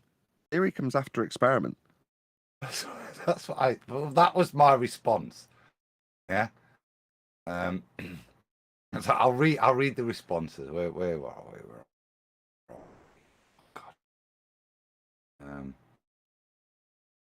This come via a super chat. No, it's not a super chat. I said, do you know what a scientific theory is, Robert? It would seem by your question to QE that you are confused.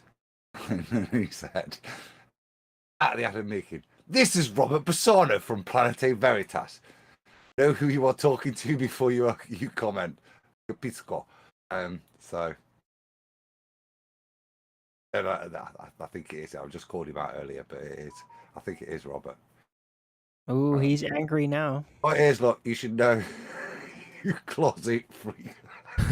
I'll leave it to you. Yeah. Sounded like it's him. Yeah. All right. Good evening, Robert's Rob. still struggling, I think, after 5 years to figure out with actual science. I'm surprised at some of the comments he made. You off your medication, son? Yeah, have this lighter fluid covered life float. Chuck it out to him. It is a good point to raise tonight, though. I think when we do an experiment, we're trying to get cause and effect a fact, something in the natural world that we can ascertain as a fact. Very different to what we've done in that experiment, repeated experimentation to confirm that, to take that individual fact to a theory.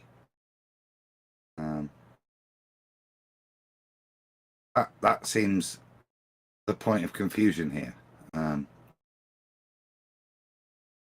Scientific. A theory is a convolution. You don't just use scientific proofs. You could use natural law as well, can't you? With it, I think within a theory to construct your theory. The clues in the word. That's the disclaimer. No. It's contextual. It's like Arwin's objection. It's the same, in fact. So if you say theory and you're talking about physics, and you're talking about something that is based on validated scientific experiment, you say theory and you're just talking colloquially. You know, I've got a theory about how much extra yeast might make the bread tastier. Well, that's colloquial. That's acceptable, but it's just not contextualized within science. As soon as you say science in this discussion, as soon as you say theory in this discussion, then you mean something that's backed by scientific experimentation. It's just that simple. Didn't we go over this last week? The difference between I scientific... thought you went over it today. Wasn't it in this presentation? It's the same presentation, but it's just we went over it last week where the difference between colloquial theory and a scientific theory demonstrated that. I don't think I really have to do anything with that. I thought it was just self-evident, but...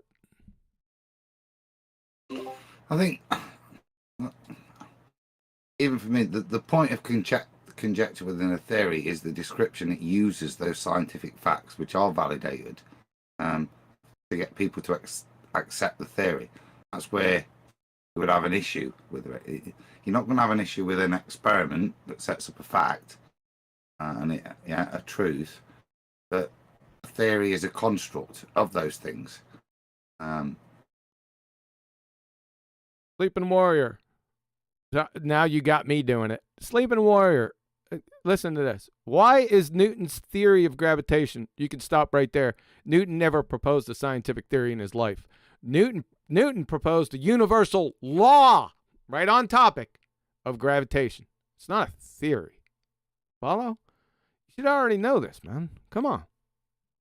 That's the whole point of this discussion. Newton never constructed, I don't think he ever wrote down, much less practically demonstrated a scientific theory in his life. I haven't never seen a single hypothesis from him. Not that his work wasn't important. He did a lot of good work. I'm not saying that. I'm just saying that he never constructed a single hypothesis in his life. I like an analogy, John. So I'm going to go a scurvy. We could have started with the theory that oranges stop scurvy. Because this is based on science, we've tested it, etc., etc. As we build up, we can add to our knowledge within that scientific theory. That it's not to poo-poo the theory. It's not to say the theory is ever going to be wrong if it's based in fact. Yeah, it's just your fuller understanding can be expanded later. So if we just took scurvy as an example, we can go from that to vitamin C to cellular biology, can't we? To expand it, but at no point is that expansion of knowledge contradicting the theory. Yeah. That's where I would give a theory. It's that, and this is what I'm saying. The only error that within the theory can be a misunderstanding, a misrepresentation of the facts of a miss. I'm going to interrupt you, Robert Bassano.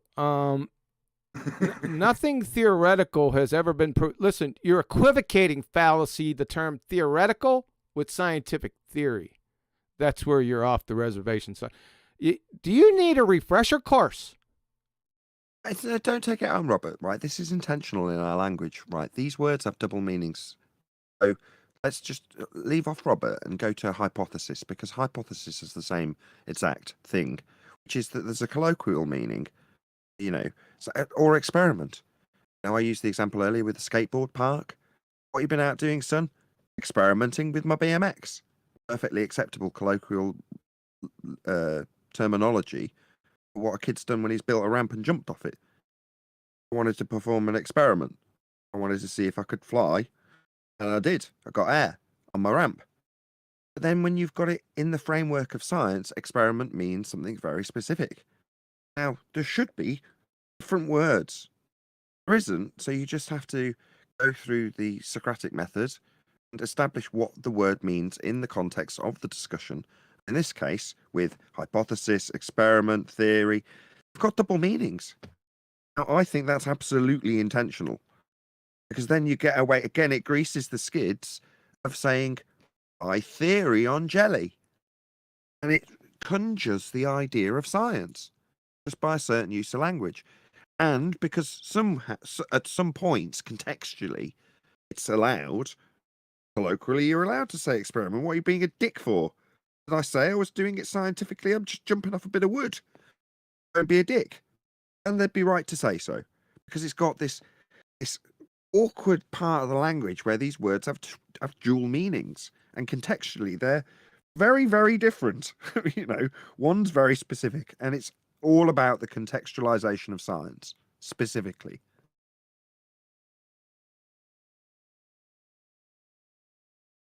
One, Nathan, one comes with standards.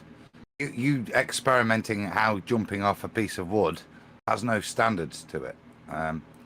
That's the point of contention, because that's the point of validity that we ascribe to science. It's those standards, and then consequently a surety it gives. Whereas, respectfully, you jumping off a bit of wood randomly has no standards.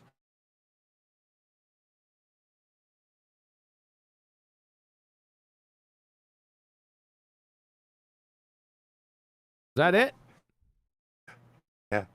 Really profound. I love it. I was trying to stop you laying into Robert, actually. I know you were.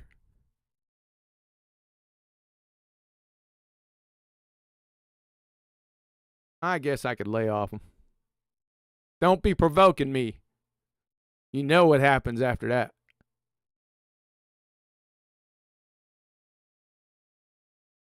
Oh, by the way, that's the end of the presentation for today. I am going to bring this up next week because I like it so much, this last one.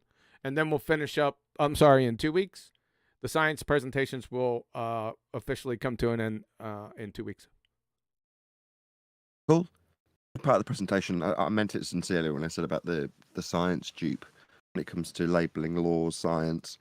I think it's important that people understand that because our own side throw science under the bus so frequently. Again, it's down to a lack of understanding what science actually is. Why would they be using the words unless they had some power? Well, once you know the power that the power of the words offers to the pseudoscientist, and they use the language, you've got to go, well, how have they got away with this? Like, well, they've relabeled descriptions. Would be laws. Another point that we didn't actually cover, Sleeping Warrior brought it from the chat and he's not here to elongate the point, but when you're talking about Newton's laws, and people then hear that and go, hang on a second, so not science from Newton, but a law? Well, that's something that's occurring always, right? So when we're talking about gravity, that's something that occurs always. Well, no. Laws of nature hold true unless they're shown not to be true. In the case of, mass attracting mass, then you've got gas behavior that flies in the face of that. Not to mention the fact it was superseded almost 107 years ago by Einsteinian pseudo-Ramonian force-based time bending. But that is described as a law when you're talking about, in name only, Newton. And you've just got to show that it's not the case. Now, in the case of the second law of thermodynamics, are you ever going to show that hot doesn't flow to cold? Now, if you can show that it doesn't do that, there's an occurrence in nature where that is not the case, then it wouldn't be a law, right? You have to show otherwise, like with gravity. Not a law anymore. Why? Well, because it doesn't happen. What the heck? Robert B., if you got baller in you or something, listen to this. For example, at quantum eraser, physics says that c equals speed of light constant. Constant of what? Light has no measurable speed. Number one, physics doesn't say anything. It's a reification fallacy. It doesn't have lips, aerobic respiration, tongues.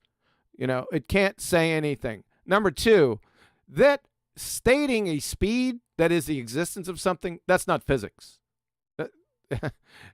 So you're a little misguided here. Fundamentally so, on a number of different fronts. Kind of scary. Are you just making this up?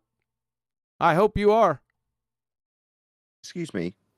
That's Robert Bassano from Planete Veritas that you're talking to. I there. know who Do you the hell not it know is. Oh, you better know. Yeah, I do know. He better get his ass out of his fourth point of contact before I rearrange it for him. Stop acting like a numpty. I asked him if he was going to come in, and he says he's banned from Discord. He nearly took somebody out earlier. Really had to take somebody out, he said. That was the other thing that confirmed me that it was him. I was going to say, that sounds like him. Yeah. Get in here. Get in Discord, Robert. Come on have a chat, bro.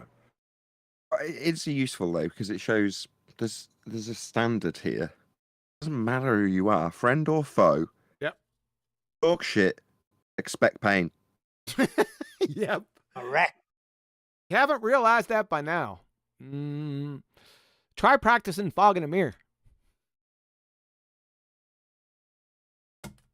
So, we might have to consider that he might be a troll. No, I don't love the word fallacy. You committed a fallacy, a number of them. I don't love the word. I explained it to you how you did. See, it's equivocation fallacy with theoretical and theory.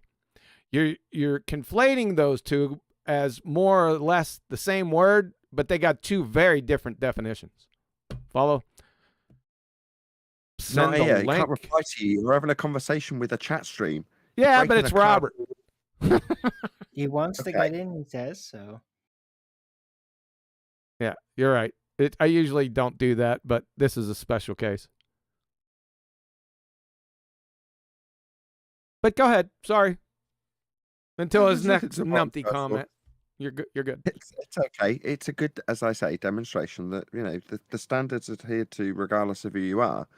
What I found quite amusing when I woke up and checked the comments on one of my videos from this morning was Harp was in there saying I'd misrepresented him. Now, Harp's on our side, very much on our side. In fact, almost 100% on our side.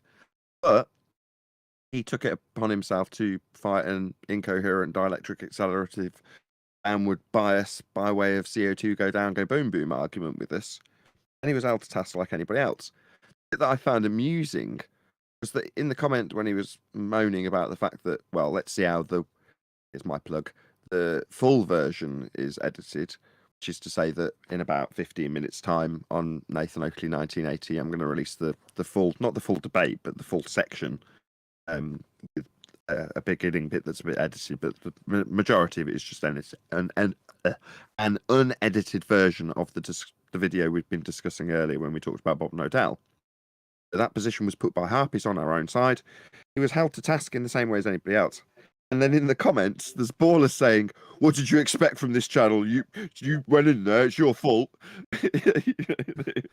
From the ballers, right? And it's like, yeah, even the ballers know it. The standards are the same no matter who you are, no matter friend or foe. There's been several times that Anthony throws his handbag out the car window and says he's storming off and all the rest of it. And, you know, often comes back. You know, but things are going to be disagreeable from our own side because of misapprehensions. You know, on a very rare occasion, QE's even wrong. It has been known. Really? Why?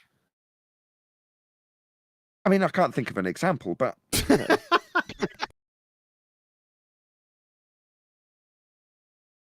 Yeah. Well, if you have an example, that'd be all right.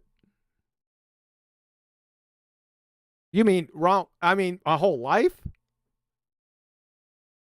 Just morally wrong to be attacking Robert Bassano. Yeah, but been wrong plenty of times. That's how you learn, man. Unfortunately, I had to learn the hard way a bunch of times, but that's the way it had to be. What? Why is it morally wrong? If he's wrong, he's wrong. If you're going shit talking, yeah, you're shit talking. So You want to say hello to some of the guests? Because if that drags out, I might have to extend the time because currently I've got that video scheduled for 10 o'clock, which is in about 15 minutes. Yeah, we could go 15. Don't interrupt the. Don't interrupt it. Be here or be sphere on Nathan Oakley 1980 at 10 p.m. sharp, unless this drags out with the guest members. So we'll see how that goes. I might put it forward quarter of an hour if so. But did you want to run down the list? It's going to be far easier for you than me. Yeah, let me get back in there, Nathan. 1 second. Yes. Can I interrupt a sec, Keith? Robert's says send me a link to this. I don't understand what it is. Invite. It might be Skype, but I don't know how to take the Discord link and give it him because all I can do is join. Yeah, it looks like a Skype. You can't come in through Skype. It's No. His Skype address. Send the link for Discord to. Oh, why can't he just click on? Oh, is he on his phone? What? That shouldn't stop him either. I'm on my phone. Yep.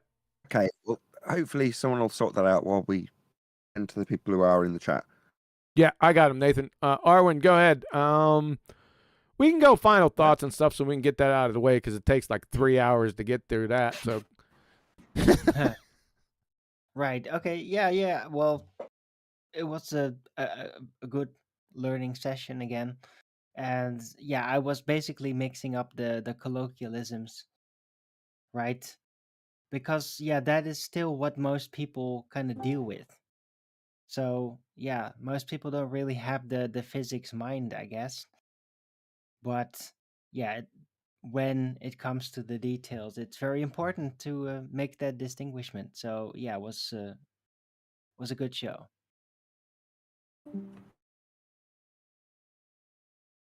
Oh, yeah. My channel, Arwin channel, ARWIJN. I have a Flat Earth early bird show every day. 1 p.m. Amsterdam time in weekdays, 2 p.m. in the weekend. So yeah, be there in the chat. That would be great. Cool, man. Thanks, Arvin. Yeah, thanks Flatopus. for having me. Yo, what's up? How's it going, man? Questions, comments, concerns? No, just here listening. Keep it up. You guys are doing great. Thanks, appreciate it. Grubus. Are you off? Let me check. No. Grubus. Comments, questions, concerns, hopefully about the presentation. He's in chat. Say again? I think Robert is in chat. Sicario. Oh, we'll get to him.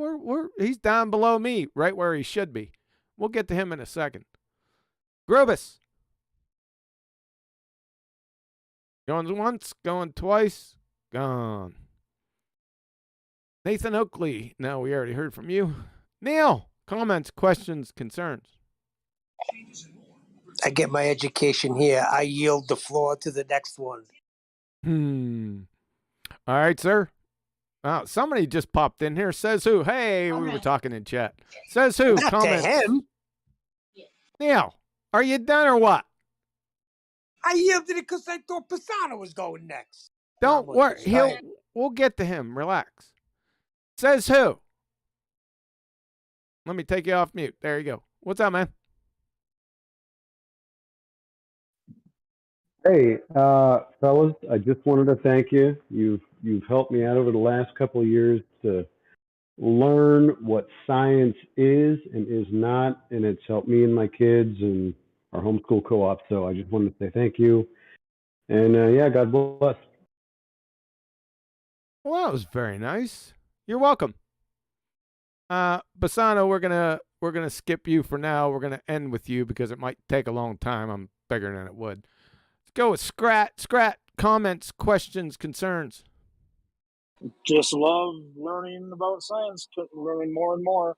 And my wife is hating it because I always bring it up, and she hates the technical terms and everything, and she hates me being so technical.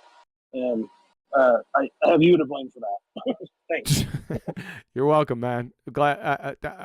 Tell her, your wife, you're welcome. So, cool. The Adam Meekin, any comments, questions, concerns, final thoughts, and channel shout-outs before we get to Robert? No, I'll just say to Sicario, in Flat Earth, we're all hitmen, bro. But yeah, you're a top hitman. Respect. I'm looking forward to hearing him. So yeah, I'll move on. Robert Bassano. Oh, now you're going to let me speak.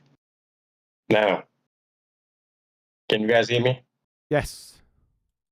Yeah. It's me, motherfuckers. Nope. That's right. Watch the language, man.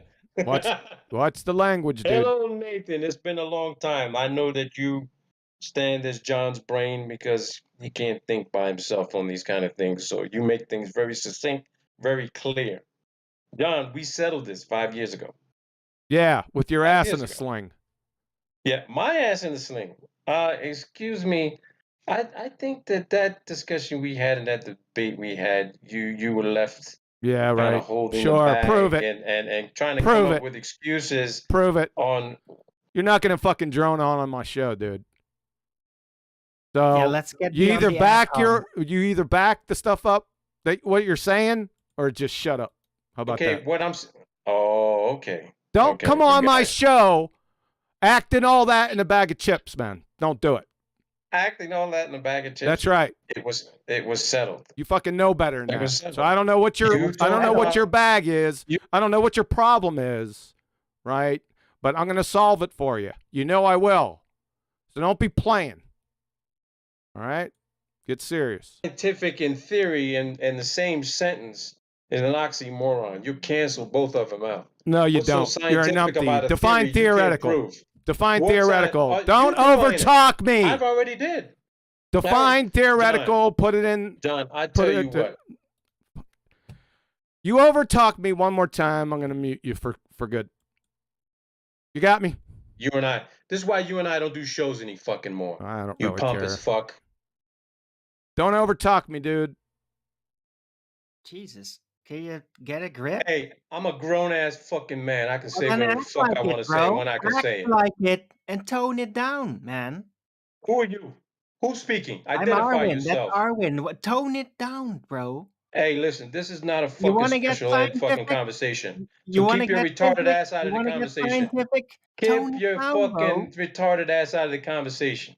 All right, settle I'm down. You in have this no room. fucking idea what True. the disagreement is Yeah, between this is he and all I. just this is You all have just no ego fucking shit idea. talk, bro. This You All is have right, no stop. fucking idea. attitude. Stop, or I'm going to mute both of you. Pointless. It's a train wreck. Why don't you go back and listen to the conversations he and I had 4 or 5 years ago, and then you can fucking talk and get into this conversation. This conversation between A and B. Don't see your way in. There's Yeah. only there may be 3 or 4 people who know why he and I have disagreements about this shit. Okay? Well, you're And not clarifying anything. my motto, I stuck to my motto even to this very fucking day. It's not what you think you know, it's what Well, you I can don't know prove. what your motto is because you're just meta shit talking. Well, guess what? Guess what? Do some fucking homework and listen to the videos that took place 4 or 5 years ago on my original channel, Planate Keep Veritas. going. Damage is scored. You're bringing me good luck. You Continue. mean just Google it? That's it, right? Okay? Just Google go on it. YouTube. Just go on You YouTube. Listen can't to all present those. it right now. Listen So to you all the haven't videos. mastered it. You Listen to can't the just say videos. what the issue Okay, is. You Listen can't to the okay. get videos. technical. Listen to the videos. Why Okay. don't you get technical and just speak it out? Technical. Look, All right, I'm engaged relax. in redundant conversation. Relax. I'm not going to engage in this redundant bullshit. Just for a sec, There's Robert. maybe a So, handful of people who are talking on here that have any idea of what's being discussed, with the exception of you, Arlen. You don't have no fucking idea. Okay, let's stop with Arwen. Stop. hey, well, let's leave Kiwi. Darwin alone. One sec. Please. You Yeah, said, I'm gonna say no, Adam, said- Adam, hold on. I'll say Hold I'll on. say this to finish it off. Nathan explained it just perfectly. That's why I said bravo, Nathan, because it is a game of a definition of semantics. It's it's a nuance. that's what I'm and asking you. It's a It's really an oxymoron. interesting nuance. You It's said it's not semantics. a moron. hey, hold on, Adam. Relax. I'll release you here in a couple minutes. Nathan. The way John explained. Nathan, let Nathan speak. Robert, you said it was an oxymoron to have scientific and theory in the same sentence. So that's where QE jumped over you. Fair. Do you want to expand on what you meant? Yeah, and it was exactly how you explained it, because it all comes down to definition. I stopped using the word believe this or believe that. It's having knowledge. And you can't say that something is based on science or scientific and then follow it with the word of being theoretical, because nothing theoretical could be considered to be synonymous with being scientific. If you can't prove it and you can't replicate it, you can't reproduce it for it to be proof, to be a fact, to be something that's held as a standard of what everyone Come on, should follow, be more then concise. you can't. Stop I'm fucking being droning. concise. I'm being concise. You can't use the word scientific theory in the same fucking sentence and then discuss science. What the Because hell are you on? I'm not on nothing. You were the one. Scrap. What are Stay you out of off? this. Arwen, stay out of this. You I'm just staying said consistent a with the whole bunch conversation of we had fucking 5 years nothing. ago. Overtalk me now. You just said a whole bunch of fucking nothing. You were the one that brought up theoretical. I told you that theoretical and scientific theory are two very different things. So what's your point? Maybe I could just have a second. Evening, Robert. Good to hear you, mate. It's good to hear you back in full. I think I kind of alluded to this earlier. I understand the dichotomy, the juxtaposition, whatever we want to call it.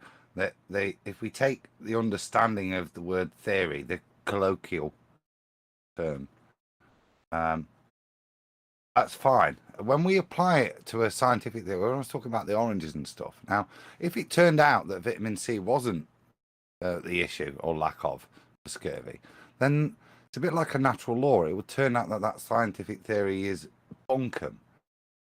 But when we use the term, for me anyway, and I'll stand for QE to correct me, but for me, when I see scientific theory, it's a theory based on science, so based on proven facts, it gets you to your best understanding. Now, that's challengeable, I think, until it's established. Yeah, and that from that point, that's where it, like I said, it talks out, and you can build on that. But if you're going to take it apart, and there's nothing wrong with taking stuff apart, but it's very doubtful if your facts are that you're gonna take it apart. Scurvy being the example. But I've nearly done. But yeah. So to me, it's that we were talking earlier with regards to experiment being used in everyday life, and it's that colloquial way of using the term theory to mean imagining, thinking of something. It's very different when we say it's a scientific theory. There is that, I say, that juxtaposition of the two words, but to me, it's to understand the phrase and what it means and where it can lead you in science. I don't have a big. Look, I want to put it in this context because a lot of my work since I stopped doing the YouTube thing has been in computational mathematics, and let me take it, and use this example.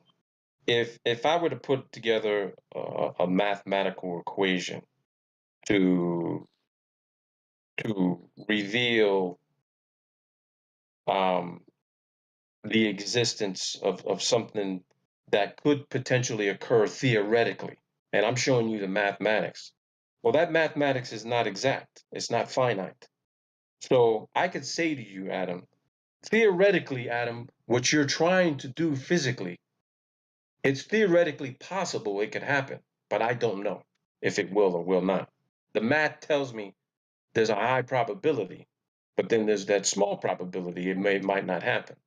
Now, that's speaking from a theoretical, that's speaking from a mathematical theoretical perspective and viewpoint. But for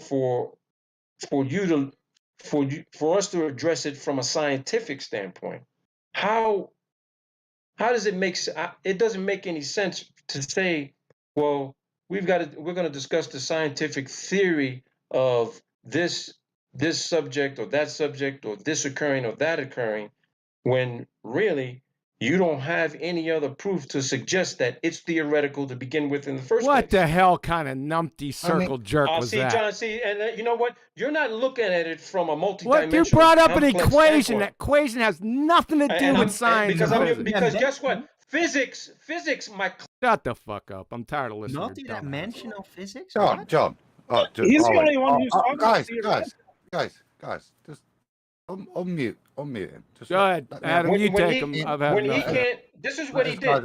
This is just gonna monologue the whole fucking time over his circle. John, let him.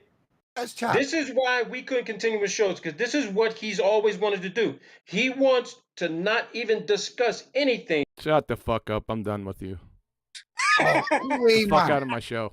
Let me and Robert have a chat. It's fine. You add on me one more time, Robert. I'm gonna kick your ass out of here. Come on. You numpty equation dipshit. Let's just stay on topic. Dude, I won't lose any sleep. I won't lose any sleep because I didn't do this shit. I didn't do this shit to other people. I let them say whatever they fucking wanted to say, and I challenged them on it. You don't like being challenged. You think you are. Shut the fuck. Okay, that's it. That's it. Shit talking, man. Just that's it. Tone it the fuck down. Just shut up. One more go. Don't unmute yet. Let me speak. Robert, speak to me. Don't talk about QA. It's a really good point, right? And it should be expanded on. Yeah. So let's just stick with this term, scientific theory. Yeah. We've outlined it. So let's scientific theory and theoretical. Define both of them, and it'll solve the whole problem. Let's just stick with that. You and me. So go ahead, Adam. I'll let it go. Hold on, Adam. Yeah, go on. Robert, do not conjure some horse shit up without backing it up and ad hom me again. Because I'll mute you permanently. You got me? So, All right. Bro, I I can think tell you this here right now. You know I shoot from the hip. I don't need little definition semantic slides like you. I can Oh, bro. Kick him out. Get out. I don't need your horse shit. I warned you 3 times. Piss off. You're a numpty dipshit. That guy does not have a grip on his emotions.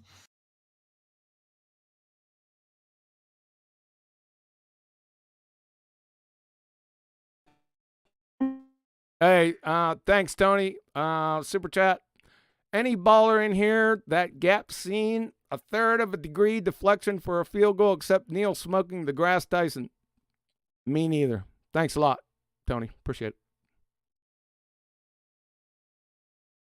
I just got back with an ice cream. Is it all over? Yeah, It was he's just Mr. shit talking, Adham. dude. Hold up, Barwin. He's Mr. Adham conjuring up shit, just vague, ambiguous stuff from the past, which he can't confirm. He's just making shit up.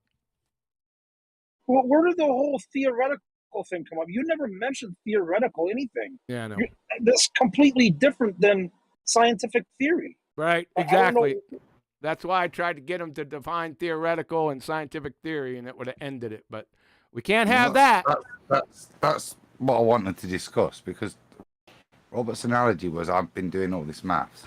Yeah. Computational maths, and that is by the colloquial definition theoretical, because you're not doing anything in reality. So you're theorizing with your mathematics what reality might actually elucidate. Okay, that's very different to a scientific theory where you've taken facts that you've derived by the scientific method of reality to theorize and put these facts together into some more larger coherent sense. That's what it means. It's understanding what the 2 words together mean, not what each individual word means on its own. Put simply, is my reading of this debate, as we call it. I'm done there. You finished your ice cream, Nate? I haven't actually, but keep licking. It's better than a banana. Yeah, there's a power struggle. These are two giant-brained people that want to be right, and there's going to be a certain amount of power struggled over. And QE's assessment of Robert's performance today was true. He did jabber on a bit, and he did repeat the same thing 2 or 3 times without backing it up. But there we go. That's Robert. He's being antagonistic, and I sense it might have been a bit intentional to wind QE up. I could be wrong about that. I don't know. You two go back, so maybe he was just intentionally trying to wind you up, QE. I suspect so. It's possible. I don't know. Part of Robert's charm is that he's antagonistic. He's going to be like that with you, so just have to deal with it, right?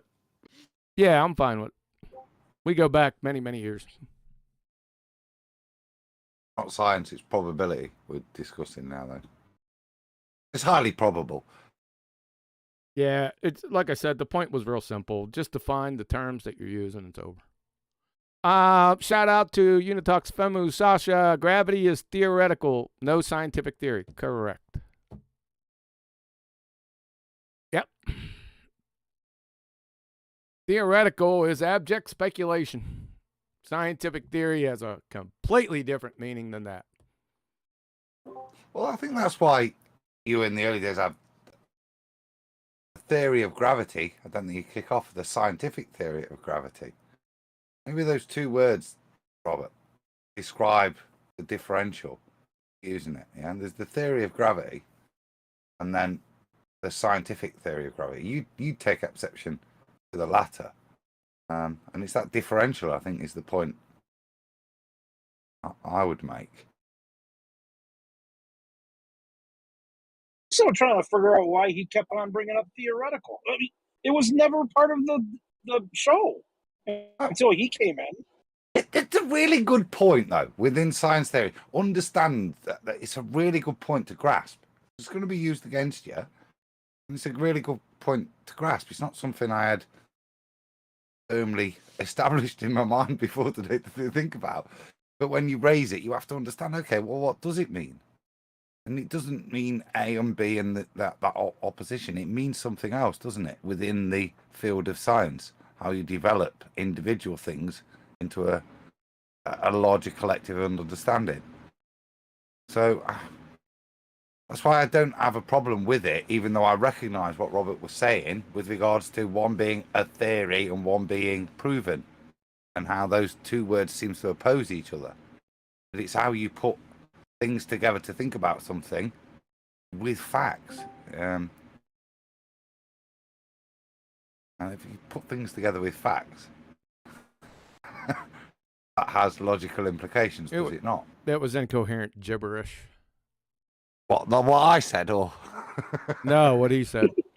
It was incoherent. There's no cowbell whatsoever. Completely off topic. Brought up equations. No, because genuinely, people must have thought about that. That's a great. That's why I wanted it to go on. So me and Robert could have gone through it. I've no problem with being wrong if he had another point, but it must run through people's minds. That what scientific and theory, the two words. Why? What does that mean? What do you know what I mean? So I think every debate like that has its merits. You know. There was no debate. Well, whatever that was, it must have had some merit. And I've just noticed now, just to change tact, that you've got the Christmas hat on the Big Kahuna. So. Yeah, I did. You're the only one that noticed, huh? I did sneak that in there in between, from the start of the presentation till the end. I said, it's almost Christmas. So, yeah. It was only as I finished that sentence that I noticed it, and its randomness. But yeah, happy Christmas.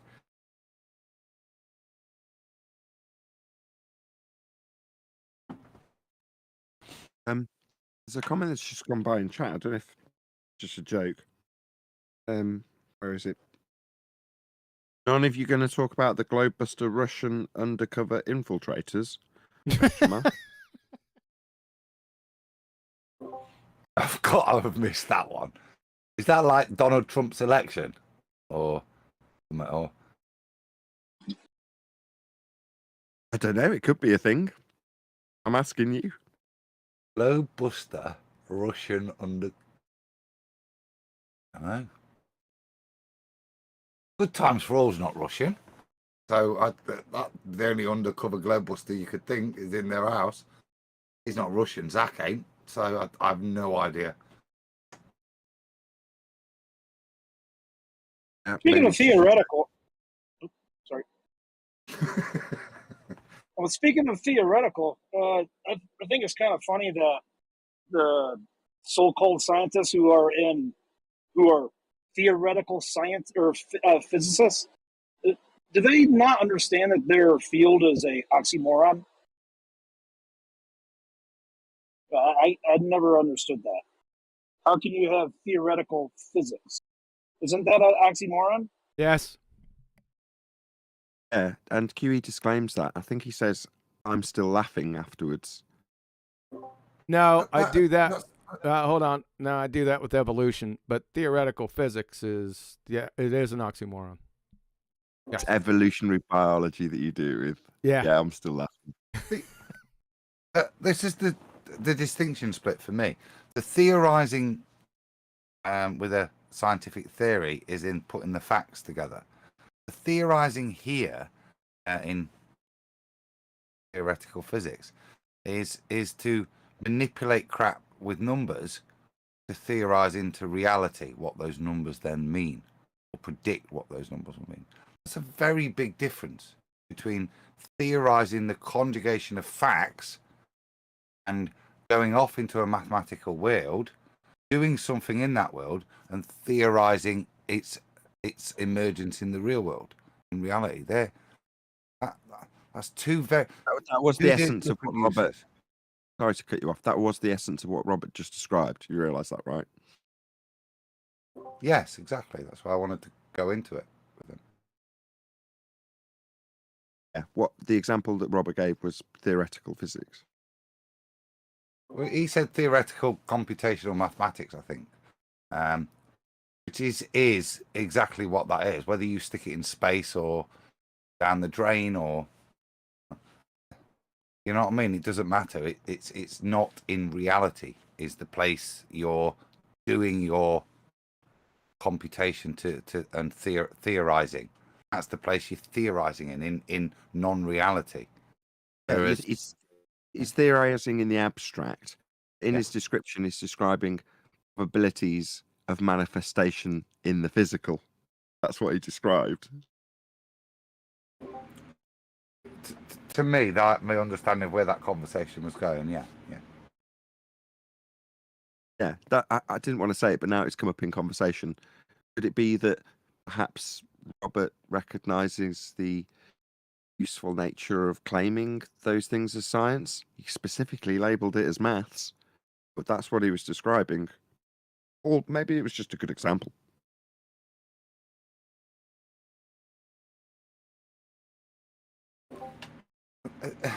Maths is a great example to differentiate between that distinction for scientific theory, where we're using it, how we're using it.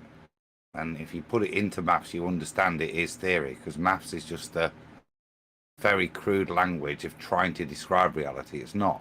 What you do in maths, unless it sits outside of geometry, then it doesn't apply to reality.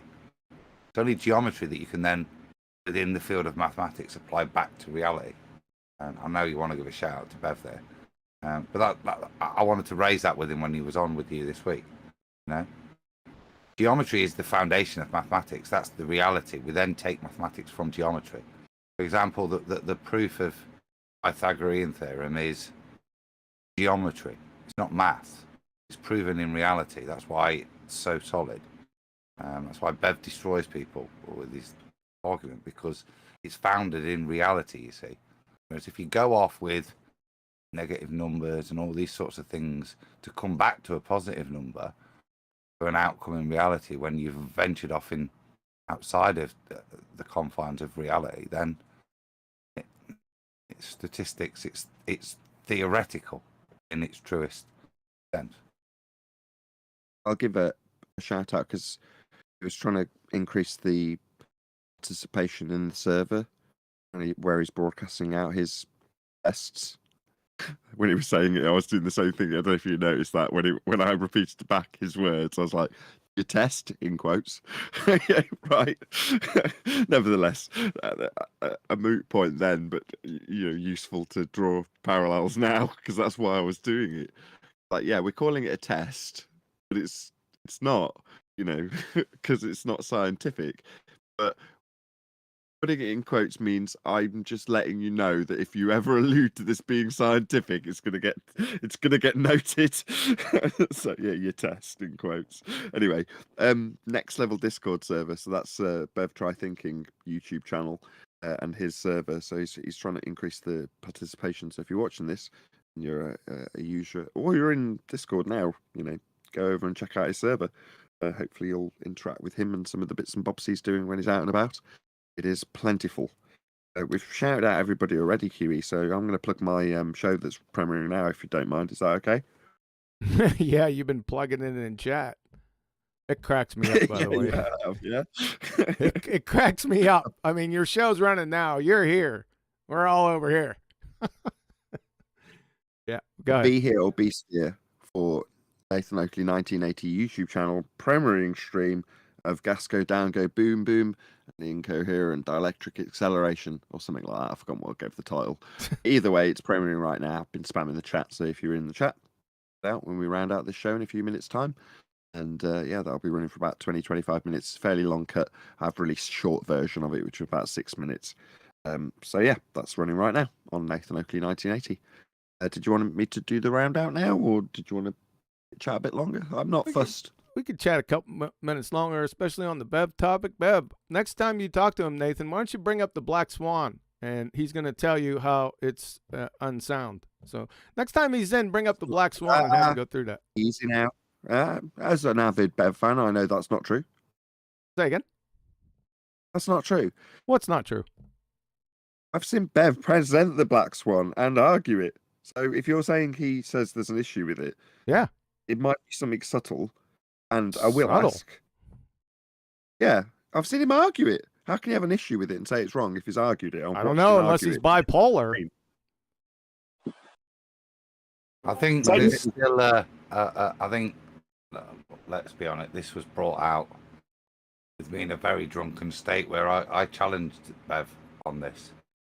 I don't see any genuine response to the points that were brought out with regards to Bev's claim that he understood the flaws of the Black Swan, which I think was the claim that aggravated QE. It was certainly the point that I bothered to address with him on that, and I still don't think that there's been either admission there aren't flaws, and he was mildly wrong or not. I want to move on from that. Hence the shout out to Bev in the previous statement. I do think that's would be a good recognition that, as I said to him on the night, if there are flaws in the Black Swan, then I think share them with us for all our benefit. If there aren't, then just say, I was just digging it up a bit with a baller. Nothing wrong with that. I think we've all done that.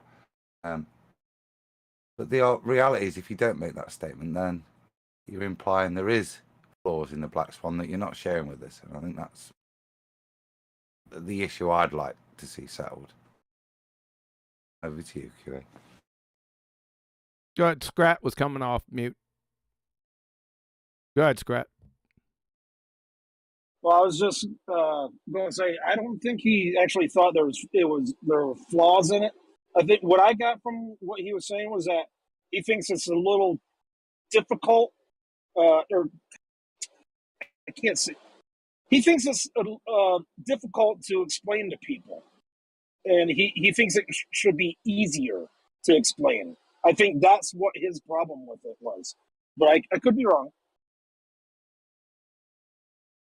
I'll agree. Well, I mean, if you take his words, Scrat, then his words would disagree with your